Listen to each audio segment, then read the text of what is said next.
வணக்கம். City man Tamil செய்தி பத்திரிகை யூடியூப் சேனலின் செய்திகள். திருவெற்றியூர் கிளை நூலகம் வாசகர் வட்டம் சார்பாக சிந்தனை சாரலின் 99வது நிகழ்ச்சி. அரிமா என் துரைராஜ் மனிதனை தேடுகிறேன் என்ற தலைப்பில் சிறப்புரை ஆற்றினார். திருவெற்றியூர் கிளை நூலகம் வாசகர் வட்டம் சார்பாக மாதந்தோறும் 2வது சனிக்கிழமை சிந்தனை சாரல் நிகழ்ச்சியில் முக்கிய பிரமுகர்கள் சிறப்புரை ஆற்றுவார்கள். இந்த வகையில் இன்று 13/12/2025 நடைபெற்ற 99வது மாதாந்திர நிகழ்ச்சியில் திருவெற்றியூர் அரசு கிளை நூலகம் வாசகர் வட்டத்தின் தலைவர் அரிமா என் துரைராஜ் மனிதனை தேடுகிறேன் என்ற தலைப்பில் திருவெற்றியூர் நெடுஞ்சாலை சண்முகனார் பூங்கா அருகில் செயல்பட்டு வரும் திருவெற்றியூர் அரசு கிளை நூலகத்தில் சிறப்புரை ஆற்றினார். நிகழ்ச்சியில் கலந்து கொண்டவர்கள் ஒன்றிணைந்து தமிழ்தாய் வாழ்த்து பாடினார்கள். தொடர்ந்து முகமது அபிரூப் திரைப்பட பாடல் ஒன்றை பாடினார். நிகழ்ச்சியில் கலந்து கொண்ட வாசகர் வட்டத்தின் கௌரவ தலைவர் தொழிலதிபர் அரிமா ஜி துரைராஜன் வரவேற்புரை ஆற்றினார். வாசகர் வட்ட துணைத் தலைவர் குரு சுப்பிரமணி நிகழ்ச்சியினை தொகுத்து வழங்க, எழுத்தாளர் வீரமணி வாழ்த்துரை வழங்க, பாஸ்கரன் நன்றி கூறினார். இறுதியாக நிகழ்ச்சியில் கலந்து கொண்ட அனைவரும் ஒன்றிணைந்து தேசிய கீதம் பாடினார்கள். இந்நிகழ்ச்சியில் பொதுமக்களுடன் நூலக வாசகர்கள் பலர் கலந்து கொண்டார்கள். சிந்தனை சாரல் 99வது மாதாந்திர நிகழ்ச்சியின் விரிவான வீடியோ தொகுப்பு.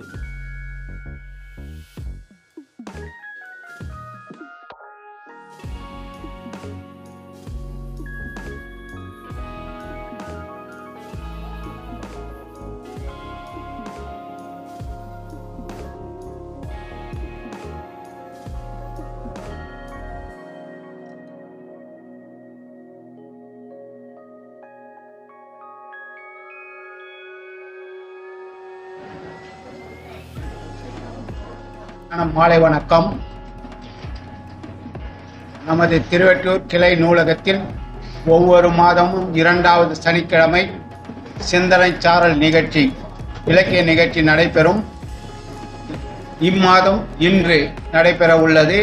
இதற்கு வந்துள்ள உங்கள் அனைவரையும் வருக வருக என வரவேற்று, இப்பொழுது தமிழ்தாய் வாழ்த்து நாம் அனைவரும் சேர்ந்தே பாடுவோம்.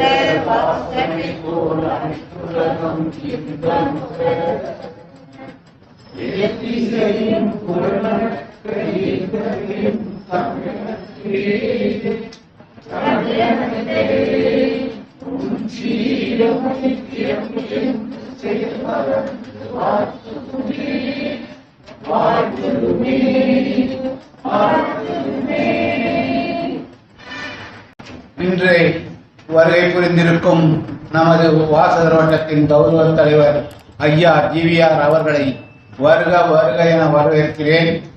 நமது வாசகர் வட்டத்தின் தலைவரும் இன்றைய சிறப்பு விருந்தினருமான நமது துரைராஜ் அவர்களையும் வருக வருக என வரவேற்கிறேன். அதே போன்று நமது வீரமணி ஐயா அவர்கள் நமது இலக்கிய இதற்கு மீட்டிங்க்கு வந்து நிறைய தடவை பேசியிருக்கிறார். நிறைய இந்த வட சென்னையில் புகழ்மிக்க பெரியவர்களை பற்றி ஒரு புத்தகம் எழுதி வெளியிட்டு உள்ளார். திருக்குறளை பற்றி ஒரு அருமையான ஆய்வு நூலையும் எழுதியுள்ளார். அவரையும் வருக வருக என வரவேற்பதில் பெருமகிழ்ச்சி அடைகிறேன். அதே போன்று நமது வாசகர் வட்டத்தை சேர்ந்த உங்கள் அனைவரையும் வருக வருக என வரவேற்பதில் பெரும் மகிழ்ச்சி அடைகிறேன். இப்பொழுது இன்றைய நிகழ்ச்சியை தொடங்கும் விதமாக நமது சிறுவர்களுக்கு எப்பொழுதுமே வாய்ப்பு தருவது உண்டு. அதிலும் இப்பொழுது இன்று சிறந்த பாடகரும் எங்கள் அபிமானத்துக்குரியவருமான மெஹபூப் அபிரூப் அவர்கள்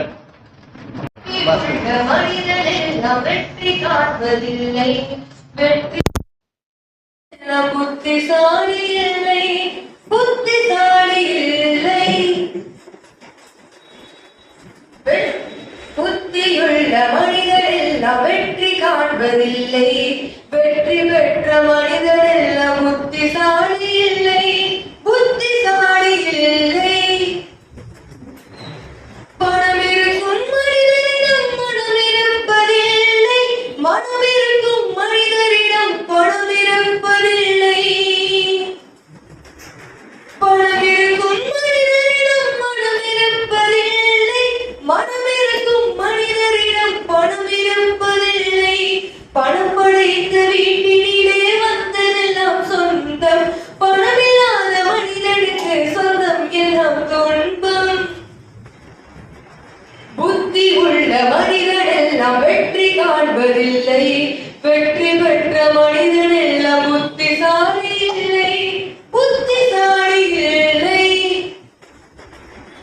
பருவம் வந்த அனைவருமே காதல் கொள்வதில்லை, காதல் கொண்ட அனைவருமே மனம் முடிப்பதில்லை. பருவம் வந்த அனைவருமே காதல் கொள்வதில்லை, காதல் கொண்ட அனைவருமே மனம் முடிப்பதில்லை. மனம் முடிக்கும் அனைவருமே சேர்ந்து வாழ்வதில்லை, சேர்ந்து வாழும் அனைவருமே சேர்ந்து போவதில்லை. புத்தி உள்ள மனிதர் எல்லாம் வெற்றி காண்பதில்லை, வெற்றி பெற்ற மனிதன் எல்லாம் புத்திசாலி இல்லை, புத்திசாலி இல்லை. கனவு காணும் மனிதனுக்கு நினைப்பதெல்லாம் கனவு, அவன் காணுகின்ற கனவினிலே வருவதெல்லாம் உறவு.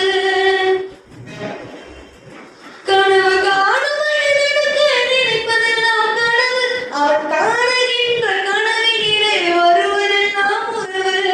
அவன் கனவில் யார் வருவான், அவனை பார்த்து சிரிப்பான், அவன் கனவில் யார் வருவார், யாரை பார்த்து அழைப்பான்.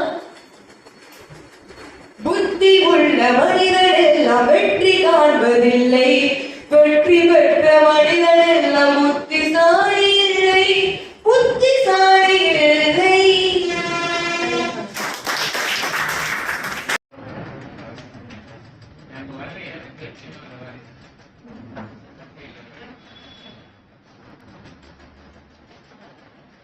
கௌரவ தலைவர் ஜிவிஆர் அவர்களை வாழ்த்துரை வழங்கும்படி கேட்டுக்கொள்கிறேன். இந்த நிகழ்ச்சி 99வது நிகழ்ச்சியிலே நமக்கெல்லாம் அற்புதமான ஒரு செய்திகளை சொல்லுவதற்கென்ற அருமை சகோதரர் என்டி அவர்களே, அற்புதமான இலக்கிய செல்வர் என்று கூட சொல்லலாம், அதற்கு மேலே சொல்லலாம். மரியாதைக்குரிய ஐயா அவர் வீரமணி அவர்களே, தொடர்ந்து நான் கூட இப்போ 10 மாசமா இங்க வரல, பார்க்கும்போது மிக மகிழ்ச்சியா இருக்கு. நமக்கு 100வது விழா வருகிறது. சிறப்பாக தொடங்குவதற்கு ஏதாவது ஒத்துழைக்க வேண்டும் என்று கேட்டுக்கொண்டு தொடர்ந்து நம்முடைய நிகழ்ச்சி வருகின்ற அத்தனை பேரும் நான் பார்க்கிற ஒரு ஒத்துழைச்சு பார்க்கிற வந்தவங்கலாம் வந்திருக்காங்க. புதுசாக யாரும் வரலாம், அது எல்லா இடத்துலையும் அப்படிதான் இருக்கு. அந்த ஒரு ஆசிரமம் இருக்கு, அந்த ஆசிரமத்தை நான் போவேன், வந்தாலும் வராங்க, புதுசா யாரும் வரணும், அப்படிதான் இருக்கு. தயவுசெய்து அந்த நம்ம வரும்போது ஒவ்வொரு இடத்தையும் கூட்டத்தை கூட்டணுங்கிற வேண்டுகோளை வைத்து என்னையும் பேசி செய்த இந்த அமைப்புக்கு நன்றி கூறி விடைபெறுகிறேன். ஜெயஹிந்த். பெருமதிப்பிற்குரிய நண்பர்களே, தோழர்களே, பெரியவர் வரதராஜன் அவர்களே, இனிய நண்பர் துரைராஜ் அவர்களே, உங்கள் அனைவருக்கும் என்னுடைய வணக்கத்தை தெரிவித்துக் கொள்கின்றேன். இந்த நூலகத்தில் நடக்கின்ற நிகழ்வுகளில் இது 99வது நிகழ்வாக இருப்பதைக் கண்டு நான் மற்றற்ற மகிழ்ச்சி அடைகிறேன். இது சாதாரண உழைப்பினால் வரக்கூடிய பலன் அல்ல. நண்பர் சுப்பிரமணியமும் பாஸ்கரனும் பெரியவர் வரதராஜன் துரைராஜர்களுடைய துணையோடு மிகச் சிறப்பாக திருவெற்றூரில் இப்படிப்பட்ட இலக்கிய விழாக்களை நடத்தி வருவது என்பது மெச்ச தகுந்தது மட்டுமல்ல, நம்மால் போற்றி பாராட்டத்தக்கதும் பின்பற்றத்தக்கதும் ஆகும். நூலகத்தில் நடத்துவது என்பது மிக சிறந்த ஒரு வரவு என்று சொல்ல வேண்டும். சிலர் சொல்லுவார்கள் பாக்கியம் என்று சொல்லுவார்கள் அல்லவா, இது நீ செஞ்ச பாக்கியம், நான் செய்த பாக்கியம் என்று நான் அப்படி சொல்ல விரும்பவில்லை. இது ஒரு மிகச்சிறந்த ஒரு பேர். பல இடங்களில் பேசலாம், ஆனால் ஒரு நூலக மையத்தில் பேசுவது என்பது ஒரு அறிவில் சிறந்த கோயிலில் பேசுவதை போன்றது. ஏனென்றால் நூலகத்தை காட்டிலும் அறிவை பரப்புவதற்கு, பெருக்குவதற்கு வேறு எதுவுமே கிடையாது. நூலகம்தான் அறிவு கோயில்.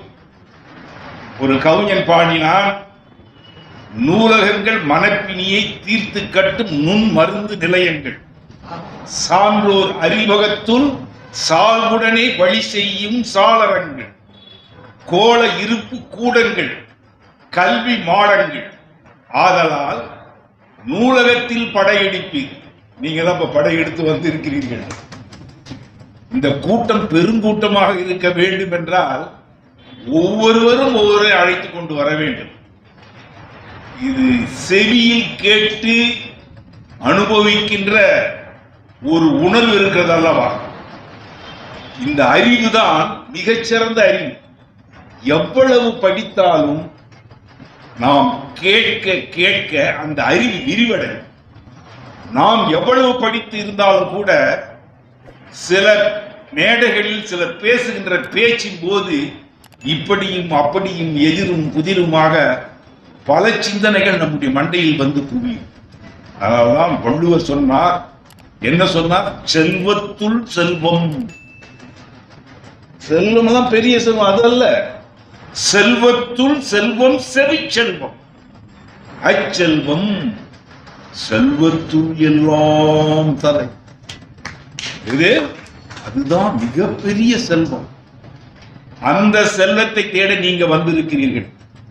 உங்களுடைய நண்பர்களை, உறவினர்களை அழைத்துக் கொண்டு வர வேண்டும்.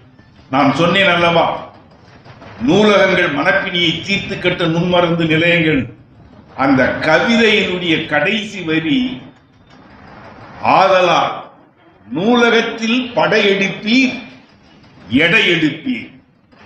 படையாக வர வேண்டும், அறிவு களஞ்சியத்தை எடையாக எடுத்துக்கொள்ள வேண்டும் சென்றனர். அப்படி இருப்பதுதான் நூலகம். இந்த நூலகத்தில் வடசென்னையில் எங்குமே இப்படிப்பட்ட ஒரு சிறப்பான கூட்டம் எங்குமே நடப்பதில்லை. ஏதோ ஆண்டுக்கு ஒன்று, 3 ஆண்டுக்கு ஒன்று, 5 ஆண்டுக்கு ஒன்று. நான் இளைஞனாக இருக்கின்ற போது கூட 6 மாதத்துக்கு 3 மாதத்துக்கு ஒரு முறை நடைபெறும் மிகச்சிறந்த, தமிழ்நாட்டிலேயே மிகச்சிறந்த நூலகம் மரமேடிகள் நூலகம் மண்ணடியில் இருந்தது. அந்த நூலகத்தை போன்ற ஒரு நூலகம் பழைய நூல்களை அங்கு தவிர வேறு எங்குமே காண முடியாது. அந்த நூலகத்தை காட்டிலும் அதிகமான கூட்டங்கள் நடத்துவது இந்த திருவொற்றியூர். இதற்கு பெருங்காரணம் இந்த நண்பர்கள், உங்களை போன்ற அன்பர்கள் வருவது என்பது மிக மிக முக்கியம். இது எதற்கு சொல்கிறேன் என்றால், நூலகம் எவ்வளவு சிறந்தது என்பதை ஒரே ஒரு காரணத்தை கூறி நான் விடைபெறுகிறேன். நண்பர்களே, உலகத்தில் தலை சிறந்த சிந்தனையாளர்களில், உலகத்தை புரட்டி போட்ட சிந்தனையாளர்களில் 4 பேரை சொல்லுவார்கள். தி 100 புக்ஸ் என்று சொல்லி ஒரு நூல் வெளிவந்திருக்கிறது. உலகில் தலை சிறந்த பேரறிஞர்கள் 100 பேரை குறிப்பிட்டு ஒரு நூல் வந்திருக்கிறது. அந்த நூல் வருவதற்கு முன்பு உலகத்தில் மிக சிறந்த அறிஞர்கள் யார் என்று சொன்னால், ஒன்று சார்லஸ் டார்வின், இன்னொருவர் ஆல்பர்ட் ஐன்ஸ்டீன், இன்னொன்று கார்ல் மார்க்ஸ், இன்னொன்று சிக்மண்ட் ஃப்ராய்ட். வயதால் மூத்தவர் டார்வின், அதற்கடுத்து மார்க்ஸ், அதுக்கடுத்து சிக்மண்ட் ஃப்ராய்ட், ஐன்ஸ்டீன் மிக இளையவர். இந்த 4 சிறந்த ஒரு பேரறிஞர் ஒருவரான மார்க்ஸ் அவர்கள் ஜெர்மனியில் படித்த தன்னுடைய வீட்டில் ஒரு பெரிய நூலகத்தை வைத்திருந்தார். சோவியத் யூனியன் ரஷ்யாவில் இருந்து சோவியத் யூனியனாக மாறிய போது ஜெர்மனியில் இருந்த அந்த நூலகத்தை கிட்டத்தட்ட 4533 நூல்கள், 4533 நூல்கள். அவர் டேஸ் கேபிட்டலை எழுதுவதற்கு மட்டும் 18 ஆண்டுகள். அவர் படித்த நூல்களில் கணக்கு கிடையாது. ஆனால் 4833 நூல்கள் அவர் வீட்டில் அந்த ஜெர்மானியில் இருந்த போது சோவியத் யூனியன் வளர்ந்து பெருநாளாக போது லெனின் அந்த நூலகத்தில் இருக்கிற நூல்களை ஜெர்மன் அரசாங்கத்தோடு கேட்டு அந்த நூலகத்தை அப்படியே அந்த நூல்களை அப்படியே கொண்டு வந்து ஒரு நினைவு நூலகமாக மாஸ்கோவில் அமைத்திருக்கிறார். இதிலிருந்து என்ன தெரிகிறது என்றால், நூலகம் அறிவு பரப்பலுக்கும் அறிவு பெருக்கத்திற்கும் எவ்வளவு பெரிய துணை புரிகிறது என்பதற்கு அது ஒரு காரணம். அதனாலதான் பாரதிதார் சொன்னார், மனிதரெல்லாம் அன்பு நெறி காண்பதற்கும் மனோபாவம் வானை போல் விரிவடைந்து ஓங்குவதற்கும் தனி மனித தத்துவமாம் இருளை போக்கி சக மக்கள் அனைவரும் ஒன்றென்பதற்கும் இனிதினிதாய் எழுந்த எண்ணமெல்லாம் இலங்குவது புலவர் தரு சுவடிச்சாலை. என்ன? புலவர் தரு சுவடிச்சாலை. இந்த சுவடிச்சாலை தான் இந்த நூலகம். திருவெற்றூரில் மிகச் சிறப்பாக அமைந்திருக்கிற இந்த நூலகத்தில் மாதந்தோறும் நீங்கள் இந்த கூட்டத்தை நடத்துவது என்பது மிக சிறப்புக்குரிய ஒன்று. அருமை நண்பர் துரைராஜ் அவர்கள் மனிதனை தேடி என்ற அருமையான பொருள் இது இன்றைய காலகட்டத்தில் மிக மிக தேவையான ஒன்று. மனிதர்களாக தலைவர்களில் இருக்கிறார்களா, அறிஞர்களில் இருக்கிறார்களா, உலக அமைச்சர்களில் இருக்கிறார்களா என்றால் மிக மிக நைந்து உருக வேண்டிய சூழல் இருக்கிறது. இப்போது காசா ரஷ்யாவிற்கும் இன்னொரு நாட்டிற்கு உக்ரைனுக்கு நடக்கின்ற போர், காசாவுக்கும் இஸ்ரேலுக்கு நடக்கின்ற போர், மனிதத்துவம் இறந்து சென்று போகிறது, செல்லரித்து கொண்டு போகிறது. மனிதனையே காண முடியவில்லை. மேக்சிம் கார்கி தான் சொன்னான், பறவை போல் பறக்க கற்றுக்கொண்டோம், கடலில் கப்பல் மிதந்து செல்வதை போன்று கடலில் கண்டங்களை தாண்டி வளர்ந்து விட்டோம், ஆனால் மனிதனாக மட்டும் நாம் வாழ கற்றுக்கொள்ளவில்லை. அதனால்தான் கண்ணதாசன் மிக எளிமையாக, யாரடா மனிதன் இங்கே, கூட்டு வாடா அவனை இங்கே. ஏன்னா எவனும் மனுஷன் கிடையாது, மிருகம் பாதி மனிதம் பாதி ஆனதுதான் மனித ஜாதி. அந்த மனிதனை பற்றி துரைராஜ் அவர்கள் பேச வந்திருப்பது மிக மகிழ்ச்சிக்குரிய ஒன்று என்று கூறி என்னுடைய சிற்றுரையை இத்துடன் முடித்து விடைபெறுகிறேன். ஐயாவுக்கு நன்றியை தெரிவித்துக் கொள்கிறோம். நமது என்டி அவரை பற்றி உங்கள் எல்லோருக்கும் தெரியும். இருந்தாலும் எனக்கு தெரிஞ்ச ஒரு சில இதை சொல்லிவிடுகிறேன். அவர் ஐடிஐ திருவாரூரில் இருந்து ஐடிஐ படித்துவிட்டு அசோக் லேலண்டில் பணிபுரிந்தார். அசோக் லேலண்டில் அவர் 25 ஆண்டுகள் தொழிற்சங்கத்தில் பதவியிலேயே இருந்தார். அப்படி என்றால் அவருடைய தொழிலாளர்களுக்கான பொறுப்பு மிக்க அந்த பதவியை எப்படி பயன்படுத்தி இருப்பார், எப்படி உழைத்திருப்பார் என்பதை நீங்கள் எல்லோரும் அறிந்து கொள்ளலாம். அவர் தொழிலாளர்களுக்காக பாடுபட்டதற்காகவே அவரை கடைசி வரை தொழிற்சங்கத்தில் பொதுச் செயலாளராக வைத்திருந்தார்கள். அது நாம் எல்லோரும் பெருமைப்பட வேண்டிய விஷயம். அதே போன்று நமது திருவெற்றூருக்கு ஏதாவது நாம் பயனுள்ள வகையில் செய்ய வேண்டும் என்று நினைத்து அதற்காக ஒவ்வொரு நாளும் பாடுபட்டு கொண்டிருக்கும் திரு என்டி அவர்களும் திரு தலைவர் ஜிவிஆர் அவர்களையும் நாம் மறக்க முடியாது. அதில் என்டி அவர்கள் இப்பொழுது எடுத்துக்கொண்டால் கூட அவர் வகிக்காத பதவிகளே கிடையாது. அப்படிப்பட்ட பொது அமைப்புகளில் ஒவ்வொரு அமைப்பிலும் ஒவ்வொரு பதவியில் இருப்பார். அவர் இருக்க வேண்டும் என்பது அவர் கொள்கை அல்ல. அவர் இருக்க வேண்டும், இந்த ஊருக்கு அதுதான் பெருமை என்று நாம் எல்லோரும் நினைத்து அவரை அந்த பதவியில் அமர்த்தி இருக்கிறோம். அதுதான் உண்மை. அவர் பதவி ஏதோ இருக்கிறாரே அப்படின்ட்டு வீட்டில் இருப்பது இல்லை. அதன் மூலமாக ஏதாவது செய்ய முடியுமா என்று ஒவ்வொரு நாளும் நினைத்து அதற்காக பாடுபட்டு கொண்டிருக்கிறோம். இன்று மெட்ரோ ரயில் திருவெற்றூரில் வந்திருக்கிறது என்றால் அதற்கு இங்கு இருக்கும் நிறைய பேர்கள் அதற்காக உழைத்திருக்கிறோம்.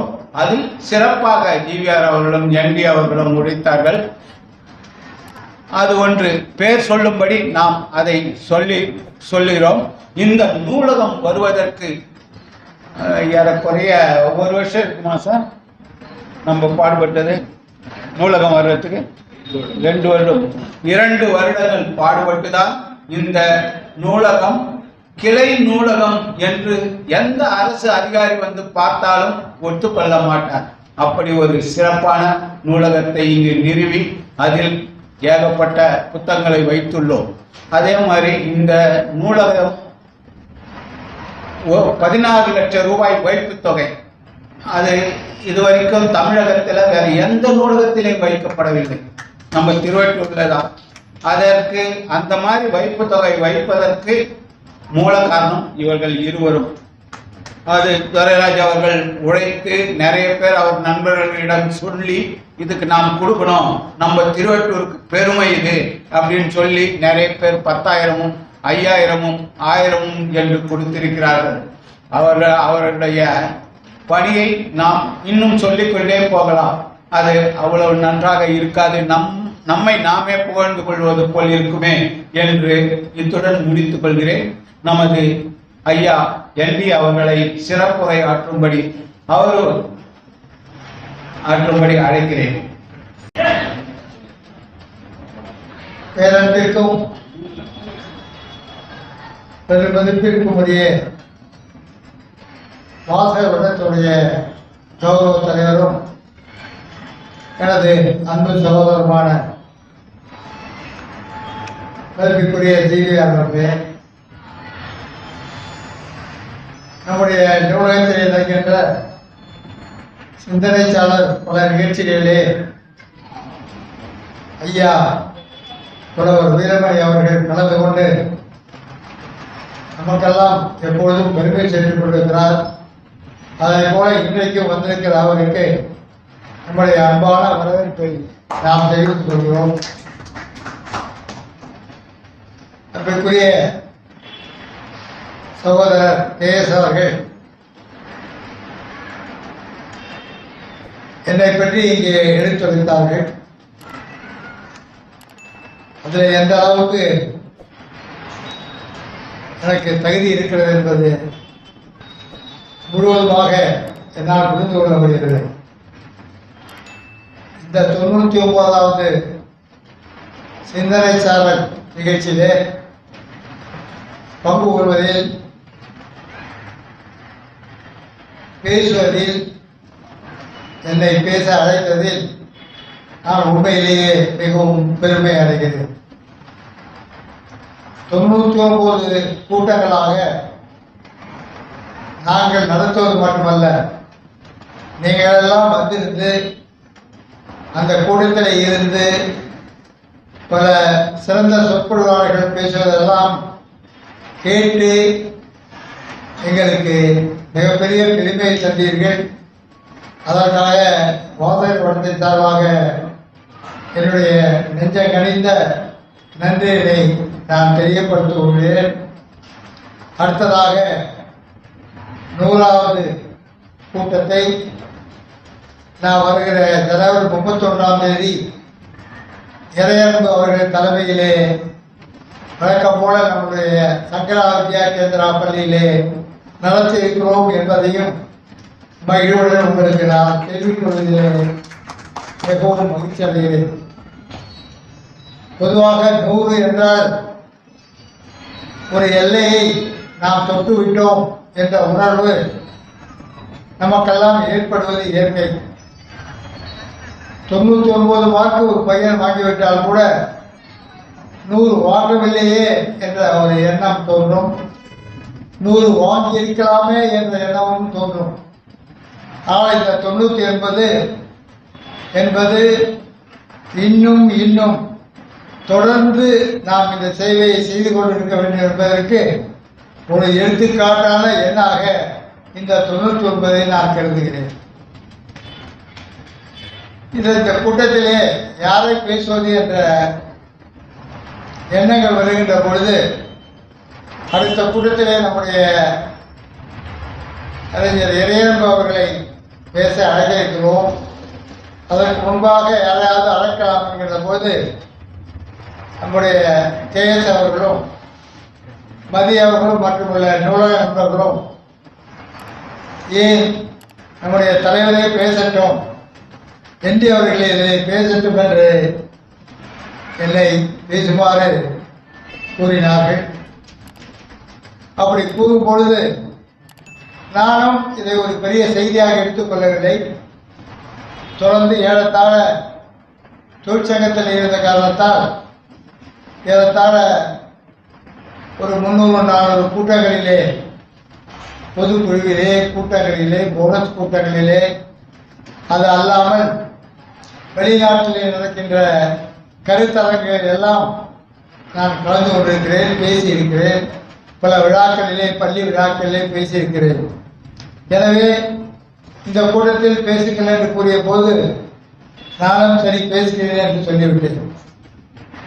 அதற்கு பிறகு சரி பேசுவதற்கு செய்தியா இல்லை, என்ன தலைப்பிலே பேசலாம் என்கின்ற பொழுது ஐயா அவர்கள் கூறியது போல மனிதர்களை தேட வேண்டிய நிலையிலே நாம் இருக்கிறோம்.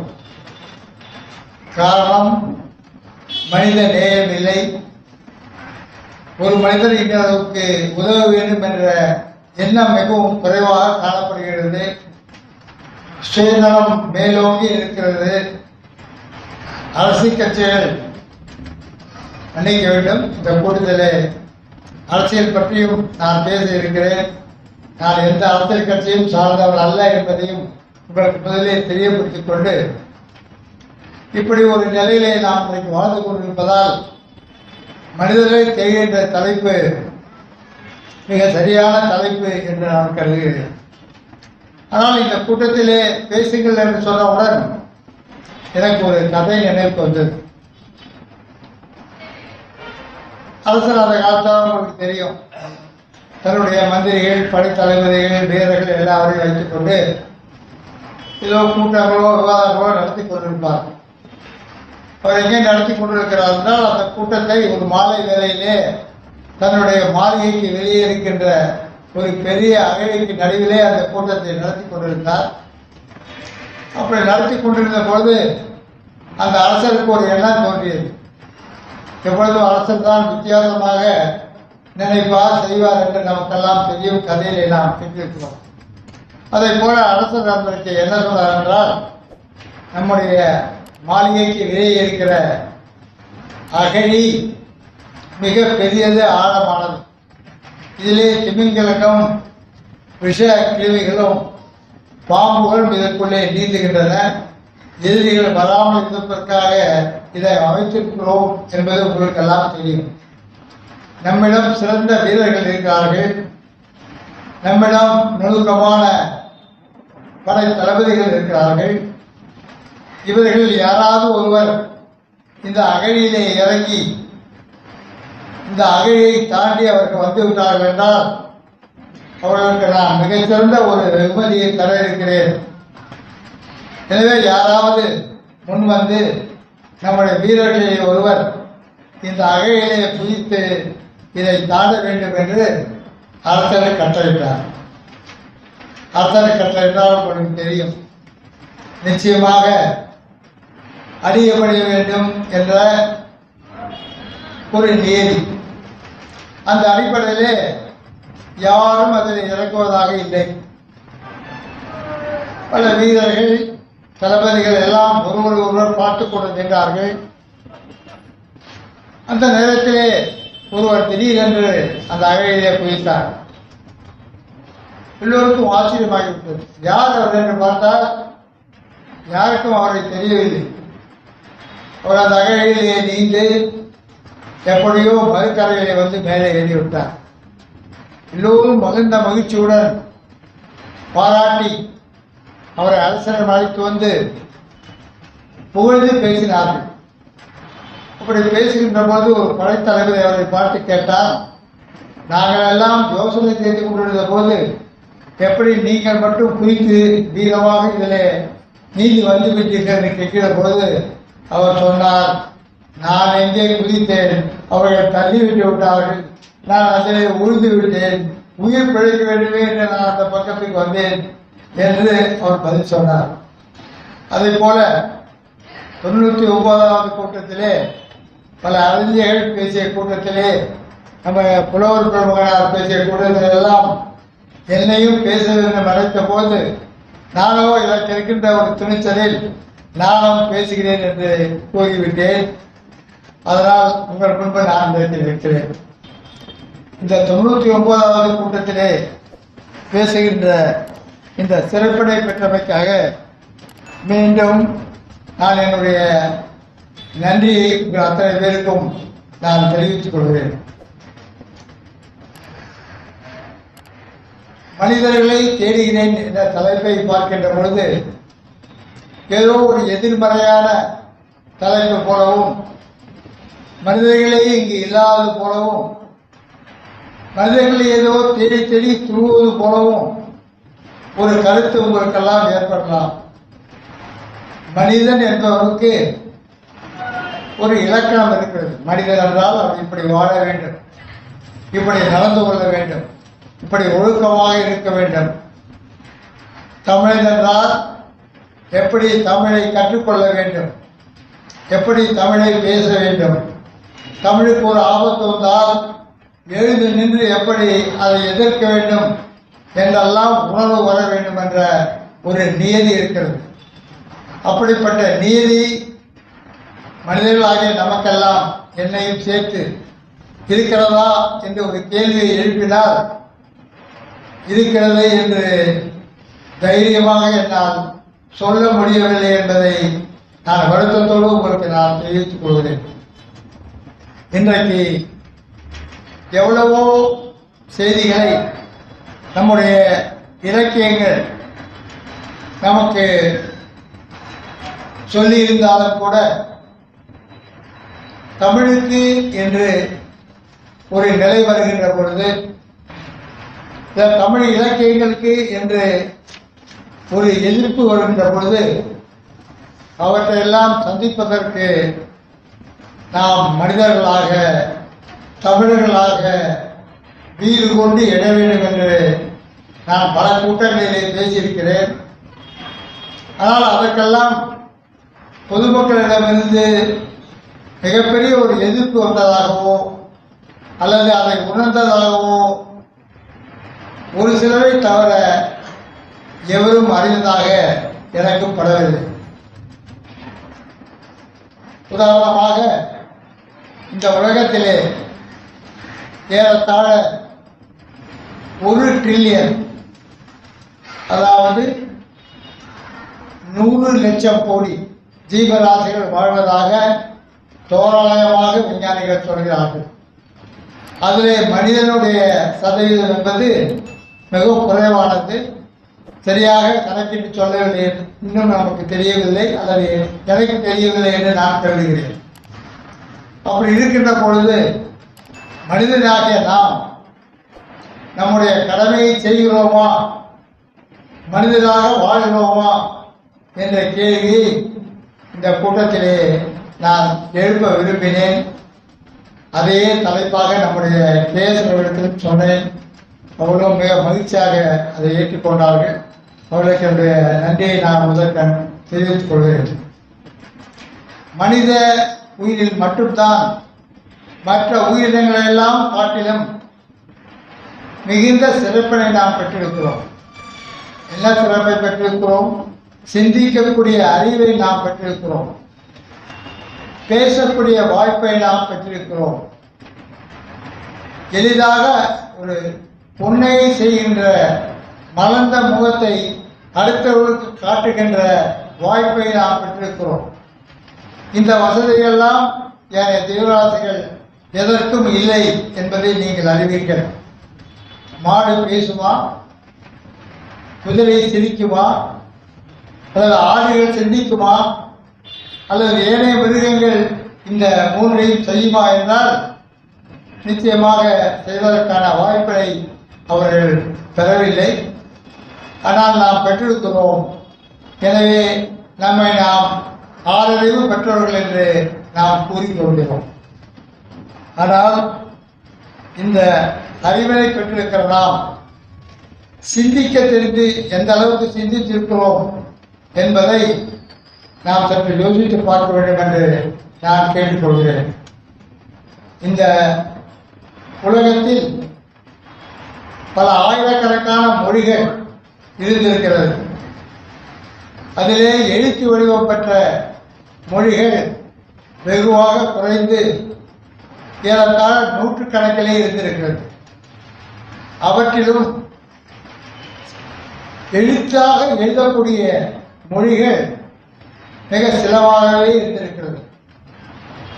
ஆனால் அப்படி எழுதக்கூடிய எழுத்துக்களிலும் பல மொழிகளிலிருந்து கடன் பெற்று அந்த மொழிகளை எடுத்துக்கொண்டு, உதாரணமாக ஆங்கிலத்தை எடுத்துக்கொண்டால் ஆங்கிலம் பல மொழிகளிலிருந்து ஆங்கிலத்தை தன்னுடைய அதிகாரத்தின் மூலமும் பலத்தின் மூலமும் வளர்த்து கொண்டிருக்கிறது.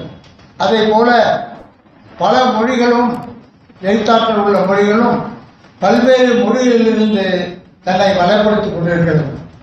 ஆனால் குறிப்பிட்ட ஒரு சில மொழிகள் மட்டும் தன்னுடைய சிறப்பினை பல ஆண்டுகளாக நிலைத்துக் கொண்ட மொழிகளில் சமஸ்கிருதத்தை சொல்கிறார்கள், இப்ரு மொழியை சொல்கிறார்கள், லத்தீன் மொழியை சொல்கிறார்கள், சீன மொழியை சொல்கிறார்கள், இறுதியாக இதை சொல்கிறார்கள், தமிழை சொல்கிறார்கள். மொழிகளுக்கெல்லாம் மூத்த மொழி தமிழ்தான். எனவே எந்த மொழி நிலைத்து நிற்கிறது, எந்த மொழி பேச்சு வழக்கில் இருக்கிறது, எந்த மொழி எழுத்து வடிப்பில் இருக்கிறது, எந்த மொழியில் இலக்கியங்கள் எல்லாம் ஆயிரம் ஆண்டுகளுக்கு முன்பு எழுதப்பட்டு இன்றைக்கு பேசப்பட்டு வருகிறது என்றால் அது தமிழ் மொழி மட்டும்தான் என்பதிலே தமிழர்கள் பெருமை அடைய வேண்டும். அதை போற்றி பாதுகாக்க வேண்டும். அதை எதிர்ப்பதற்கு தடுப்பதற்கு எத்தனை எதிர்ப்புகள் வந்தாலும் துணிந்து அதை எதிர்க்க வேண்டும் என்று இந்த நேரத்திலே உங்களுக்கு நான் மீண்டும் மீண்டும் சொல்வதைப் போல இன்றைக்கும் நான் சொல்லிக்கொள்ள விரும்புகிறேன். காரணம், இன்றைக்கு சமீபத்திலே நீங்கள் பத்திரிகைகளை பார்த்திருக்கலாம். ஒரு திரைத்துறை நிகழ்ச்சியிலே கமலஹாசன் கலந்து கொண்டிருக்கிறார். கர்நாடகத்தைச் சேர்ந்த ஒரு சிறப்புமிக்க நடிகரும் கலந்து கொண்டிருக்கிறார். அவர் ஒரு கமலஹாசனுடைய நண்பர். கமலஹாசன் பேசுகின்ற பொழுது எல்லாவற்றையும் பேசிவிட்டு கன்னட மொழி என்ன, தமிழுக்கு பிறகு தமிழிலிருந்து வந்த மொழிதானே என்று அவர் வேடிக்கையாக குறிப்பிட்டிருக்கிறார். அதில் உண்மையும் இருக்கிறது. ஆனால் அது மிகப்பெரிய செய்தியாக செய்தித்தாள்களிலும் ஊடகங்களிலும் ஒரு விவாதமாகவே ஒரு மாத காலம் ஏறத்தாழ அது நடைபெற்றது. அப்படி நடைபெற்ற காலத்திலே கூட தமிழர்களில் பலர், இலக்கியம் பேசுகின்ற பலர், இலக்கிய செய்திகளை தமிழை பற்றி போற்றி எழுதுகின்ற பலரும் கமலஹாசனை கண்டித்து தினமணியிலே கட்டுரைகளை எழுதியதை பார்க்கின்ற பொழுது நெஞ்சு பொறுப்பதிலேயே இந்த நிலைகட்ட மாநிலரை நினைத்தால் என்ற அந்த கவிதை நம் எண்ணத்திலே தோன்றுகிறது. தமிழுக்கு ஒரு இழப்பென்றால் எழுந்து நிற்பதற்கு பதிலாக அதற்கு ஏதுவாக எதிர்த்து பேசியவருக்கு சாதகமாக நம்முடைய இலக்கியத்தை சேர்ந்த திருப்பூர் குமரன் போன்றவர்கள் பேசுவதை நாம் கேட்கின்ற பொழுது, எழுதுவதை பார்க்கின்ற பொழுது நமக்கு மிகவும் வேதனையாக இருக்கிறது. எனவே இவற்றையெல்லாம் களைவதற்கு நாம் மிகவும் உறுதியாகவும் கவனமாகவும் இருக்க வேண்டும். சமஸ்கிருதத்தை இன்றைக்கு கொண்டு வருவதற்காக நம்முடைய ஆட்சியில் மத்தியில் இருக்கக்கூடியவர்கள் முனைப்பாக இருக்கிறார்கள் என்பது நாம் எல்லோரும் அறிவோம். ஆனால் அது மிகவும் ஒரு முக்கியமான செய்தியாக நாம் எடுத்துக்கொள்ளவில்லை. ஆனால் மத்திய அரசு அதை ஒரு முக்கியமான ஒரு செய்தியாக எடுத்துக்கொண்டு, முக்கியமான காரியமாக அதை எடுத்துக்கொண்டு சமஸ்கிருதத்தை ஒரு இந்தியாவினுடைய தாய்மொழியாக கொண்டு வருவதற்கு, அரசு மொழியாக கொண்டு வருவதற்கு எல்லா ஏற்பாடுகளையும் இன்றைக்கு செய்து கொண்டிருக்கிறார்கள் என்பதை எந்த பத்திரிகையும் மிக அதிகமாக போடவில்லை, எந்த ஊடகமும் அதை எடுத்துச் சொல்லவில்லை, எந்த தமிழ் பத்திரிகையிலும் அதை பற்றி மிக விரிவாக எழுதவில்லை என்று நான் கருதுகிறேன். காரணம், சமஸ்கிருதத்தை பற்றி உங்களுக்கு தெரியும். சில ஆண்டுகளுக்கு முன்பு திராவிட இயக்கங்கள் தோன்றுவதற்கு முன்பெல்லாம் தமிழிலே எழுத்துக்கள் வருகின்ற பொழுது அதிலே பல சமஸ்கிருத எழுத்துக்கள், பல மொழி எழுத்துக்கள் கலந்து வந்திருப்பதை நாம் பார்த்திருக்கிறோம்.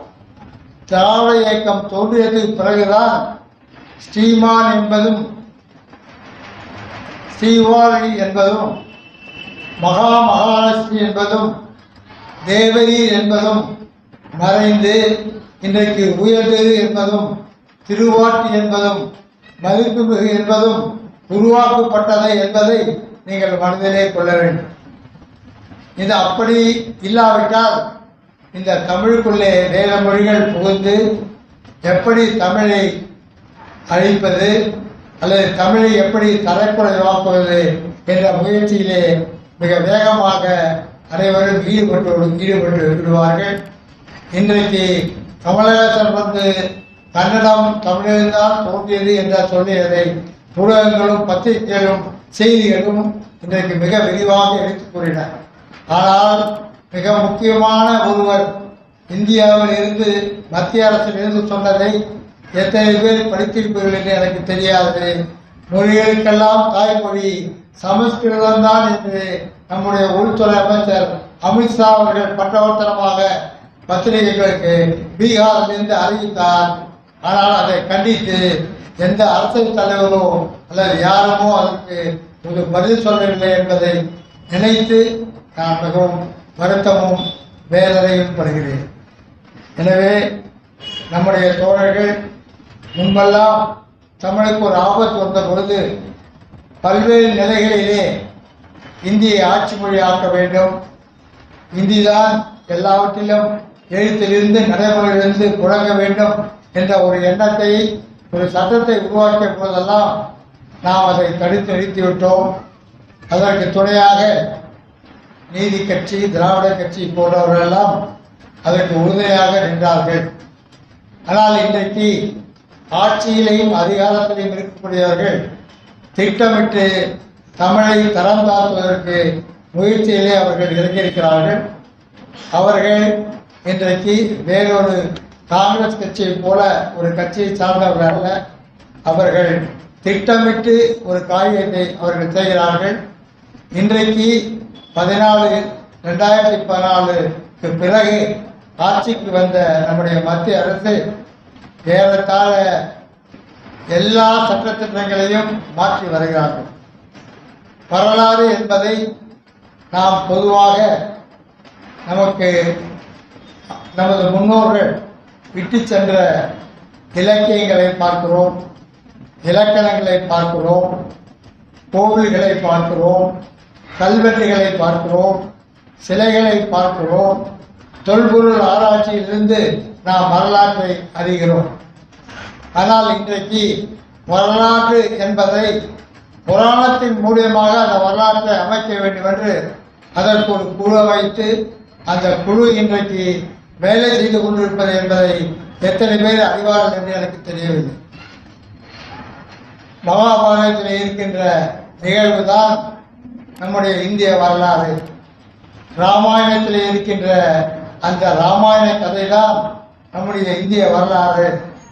மற்றவைகள் எல்லாம் ஆங்கிலேயராலும் முகமதியராலும் மற்றும் இருக்கின்றவர்களாலும் வரையப்பட்ட வரலாற்றை தவிர உண்மையான வரலாறு என்பது இந்திய வரலாறு, இந்து வரலாறு என்பது புராணங்களிலே வந்திருக்கின்ற வரலாறு தான் என்பதை இன்றைக்கும் தொல்பொருள் ஆராய்ச்சியிலே இந்தியாவிலே தோன்றிக் கொண்டிருக்கிறார்கள். ஆனால் அவர் புராணத்தில் கூடிய மகாபாரதத்திலிருந்தோ ராமாயணத்திலிருந்தோ சிறு துரும்பு கூட அவர்களுக்கு தரவாக கிடைக்கவில்லை என்பதை நாம் ஆணைத்தனத்தோடு எடுத்துக்கொள்ள விரும்புகிறேன். அதை நீங்களும் அதை பெருமையோடு நீங்கள் நினைத்து எதிர்த்து நிற்க வேண்டும் என்று நான் உங்களை கேட்டுக்கொள்கிறேன். நாம் தமிழை பற்றி பேசுகின்ற பொழுது, நம்முடைய கலாச்சாரத்தை பற்றி பேசுகின்ற பொழுது, நம்முடைய பண்பாடை பற்றி பேசுகின்ற பொழுது நாம் தமிழ் சங்கத்தில் வருகின்ற அந்த பாடல்களை நாம் அதற்கு ஒரு சான்றாக நாம் கூறி வந்தோம். அதை போல நம்முடைய தொல்காப்பியம், புறநானூறு, அகநானூறு அவற்றையெல்லாம் நம்முடைய நாகரிகத்துக்கு சான்றாக இதுவரை நாம் சொல்லி வந்தோம். நமக்கு இருந்ததெல்லாம் இதுவரை சிந்துவெளி நாகரிகம் மட்டுமே இந்தியாவில் கண்டறிக்கப்பட்ட ஒரு முதுமையான நாகரிகம் என்று அனைவரும் அறிந்து வைத்திருந்தார்கள். அந்த நாகரிகம் கூட எப்படி தெரிந்ததென்றால், ஆங்கிலேயர்கள் ரயில் தண்டவாளங்கள் அமைக்கும் போது அந்த சிந்துவெளி அவல்புழா பகுதியிலே அந்த தண்டவாளம் போடுவதற்காக தோண்டி எடுக்கிறார்கள். அப்படி தோண்டி எடுக்கும் பொழுது ஒரே வகையான கற்கள், ஆயிரக்கணக்கான கற்களை அவர்கள் தோண்டி எடுத்திருக்கிறார்கள். அந்த கற்கள் எல்லாம் செங்கற்கள். அதனுடைய அளவுகள் எல்லாம் ஒரே நீளம் ஒரே அகலம் உள்ளவர்களாக அவை இருந்திருக்கிறது. அவற்றை பார்த்த சில தொல்பொருள் ஆராய்ச்சியாளர்களும் வெளிநாட்டில் இருக்கிற தொல்பொருள் ஆராய்ச்சியாளர்களும் இதை பற்றியெல்லாம் எடுத்துரைத்து கலந்து உரையாடியிருக்கிறார்கள். அப்படி பார்க்கின்ற பொழுது ஆயிரக்கணக்கான செங்கற்கள், ஒரே அளவிலான செங்கற்கள், நவீன வீடுகள், கழிப்பறைகள், நீர்வள மேம்பாட்டு, சுத்திகரிப்புகள், வியாபாரம் செய்வதற்கான மணிகள், இவையெல்லாம் வணிகத்திற்கான பிற நாட்டு மணிகள் எல்லாம் அங்கே கண்டெடுக்கப்பட்டு அவைதான் ஒரு தரவுகளாக கடந்த ஆண்டு வரை 2014ஆம் ஆண்டு வரை இருந்தது. ஆனால் கீழடியில் தொல்பொருள் ஆராய்ச்சியினுடைய இயக்குநராக இருந்த அமர்நாத் ராமகிருஷ்ணன் என்பவர் மதுரையிலே வைகை நதி கரையிலே ஒரு தொல்பொருள் ஆராய்ச்சி செய்ய வேண்டும் என்று அவர் குழுவினரோடு முடிவெடுத்து வைகரை ஓரத்திலே ஏன் இந்த தொல்பொருள் ஆராய்ச்சி செய்யக்கூடாது என்று அவர் முடிவு செய்து ஏறத்தாழ 200க்கும் மேற்பட்ட இடங்களை தீர் செய்து வைகைக்கு 2 மைல் தொலைவிலே உள்ள கீழடி என்ற இடத்திலே தன்னுடைய தொல்பொருள் ஆராய்ச்சியை அவர் தொடங்கினார். அதுவரை நமக்கு கிடைத்த ஆய்வுகள் எல்லாம் இறந்தவர்கள் புதைக்கப்படுகின்ற இடத்திலே செய்யப்பட்ட தாழிகள், அங்கே கிடைத்த பானை ஓடுகள், அந்த சடங்கு செய்வதற்கான பாத்திரங்கள் தான் அந்த இடத்தில் நமக்கு கிடைத்தது. எனவே ஆராய்ச்சியாளர்கள்லாம் என்ன சொன்னார்கள், நீங்கள் இலக்கியத்திலிருந்து தரவுகள் சொல்கிறீர்கள், நீங்கள் இறந்தவர்கள் இடத்திலிருந்து தரவுகள் சொல்கிறீர்கள், உங்கள் பண்பாட்டுக்கான மக்கள் வசிக்கின்ற இடத்திலே ஆதாரங்கள் இருக்கிறதா, ஆதாரங்கள் இல்லையே என்று இந்தியாவிலும் வெளிநாட்டில் உள்ளவர்களும் சொல்லிக் கொண்டிருந்தார்கள். ஆனால் கீழடி ஆய்வுக்கு பிறகு 2014-15க்கு பிறகு அதற்குரிய தொல்பொருள் இயக்குனர் வீரமும் பண்பாடும் மிக்க தமிழறிஞர் அமர்நாத் ராமகிருஷ்ணன் அவர்கள் கீழடியிலே தொல்பொருள் ஆராய்ச்சியிலே இறங்கினார். அந்த இடம் தென்னை மரங்கள் ஒன்றாக இணைந்த ஒரு மேடு. பெரும்பாலும் இந்த தொல்பொருள் ஆராய்ச்சி மேட்டு பகுதியிலே தான் நடக்க முடியும். ஏன் பள்ளத்தில் நடக்க முடியாது என்றால், பள்ளம் வெட்டி அதிலே வீடுகள், அதிலே அலுவலகங்கள், அதிலே பற்பல இடங்களிலெல்லாம் தோண்டி அவற்றையெல்லாம் தூக்கி எறிந்துவிட்டு அவர்கள் அந்த இடத்தை மக்கள் வசிப்பதற்காக பயன்படுத்திக் கொள்வார்கள். இந்த வைகை ஆற்றின் கரையோரத்தில் இருக்கிற மேட்டிலே ஏறத்தாழ ஒரு 120 ஏக்கர் இடத்தை அவர் அறிந்து அதிலே ஒரு இடத்திலே தோண்டுவதற்கு ஆரம்பித்தார். அப்படி தோண்ட ஆரம்பித்த சில மாதங்களிலேயே மிக அற்புதமான தமிழனுடைய பண்பாட்டை, கலாச்சாரத்தை எடுத்து காட்டக்கூடிய மிகச்சிறந்த தரவுகள் அந்த இடத்திலே கிடைத்தன. சிந்துவெளி நாகரிக காலத்தில் கிடைத்த சுட்ட செங்கற்களைப் போல அருமையான செங்கற்களால் அமைந்த வீடுகள், நாகரிக ஒன்றோடு அமைந்த கழிப்பறைகள், தண்ணீர் போக்குவரத்துக்கான குழாய்கள் எல்லாம் மிகச்சிறப்பாக இருந்ததை, அதை போல வெளிநாட்டிலே வணிகம் செய்வதற்காக நாம் விற்ற வாங்கிய பொருளுக்கான வெளிநாட்டு நாணயங்கள், நம்முடைய மணிகள், சங்கிலிகள் இவையெல்லாம் அங்கே கிடைத்தது. கிடைத்த பிறகு இந்தியாவே ஒரு பரபரப்புக்குள்ளானது. காரணம், தமிழருக்கு எந்த தரவும் இல்லை.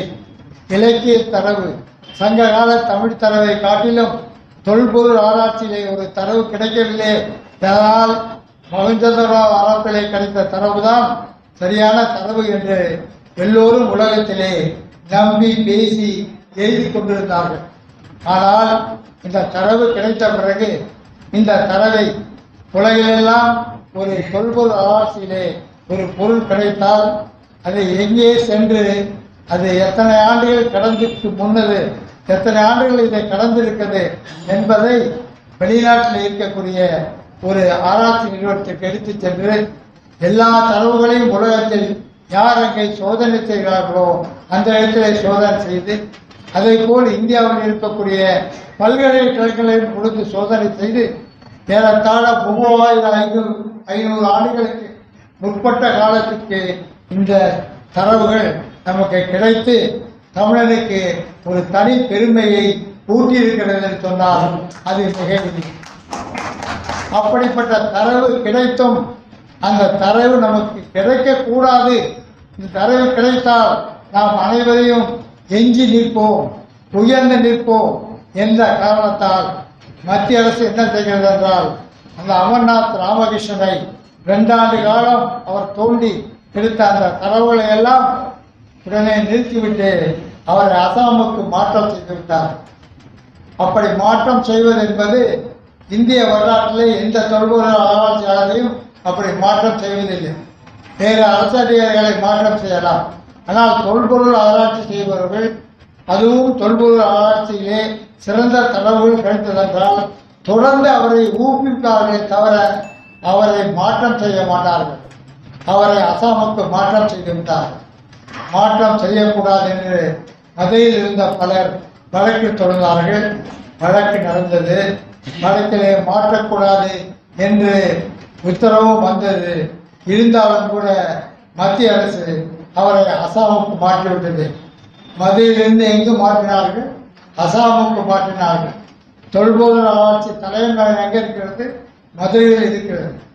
எனவே மத்திய அரசு என்ன செய்தது என்றால், இவர் கண்டெடுத்த தமிழின் பண்டைக்கால நாகரிக அந்த பண்பாட்டு சின்னங்களை எல்லாம் எடுத்து கொண்டு போய் மைசூரிலே வைத்து விட்டார்கள். இதன் நடுவிலே இங்கேயே அதை வைக்க வேண்டும், இங்கே வைத்து அதை மக்களுக்கு வெளிப்படுத்த வேண்டும், அதை பத்திரிகையாளருக்கு வெளிப்படுத்த வேண்டும் என்ற ஒரு நல்ல எண்ணத்தின் அடிப்படையில், நல்ல ஒரு அறிவாற்றல் அடிப்படையில் நம்முடைய ராமகிருஷ்ணன் அவர்களும் மற்றும் தமிழறிஞர்களும் ஒன்றாக இணைந்து கிடைத்த தரவுகளை எல்லாம் அப்பொழுதுக்கு அப்போது பத்திரிகைகள் கொடுத்து அதை உலகறிய செய்து விட்டார்கள். எனவே அதை இனிமேல் அதை நிறுத்த முடியாது, எவராலும் மாற்ற முடியாது.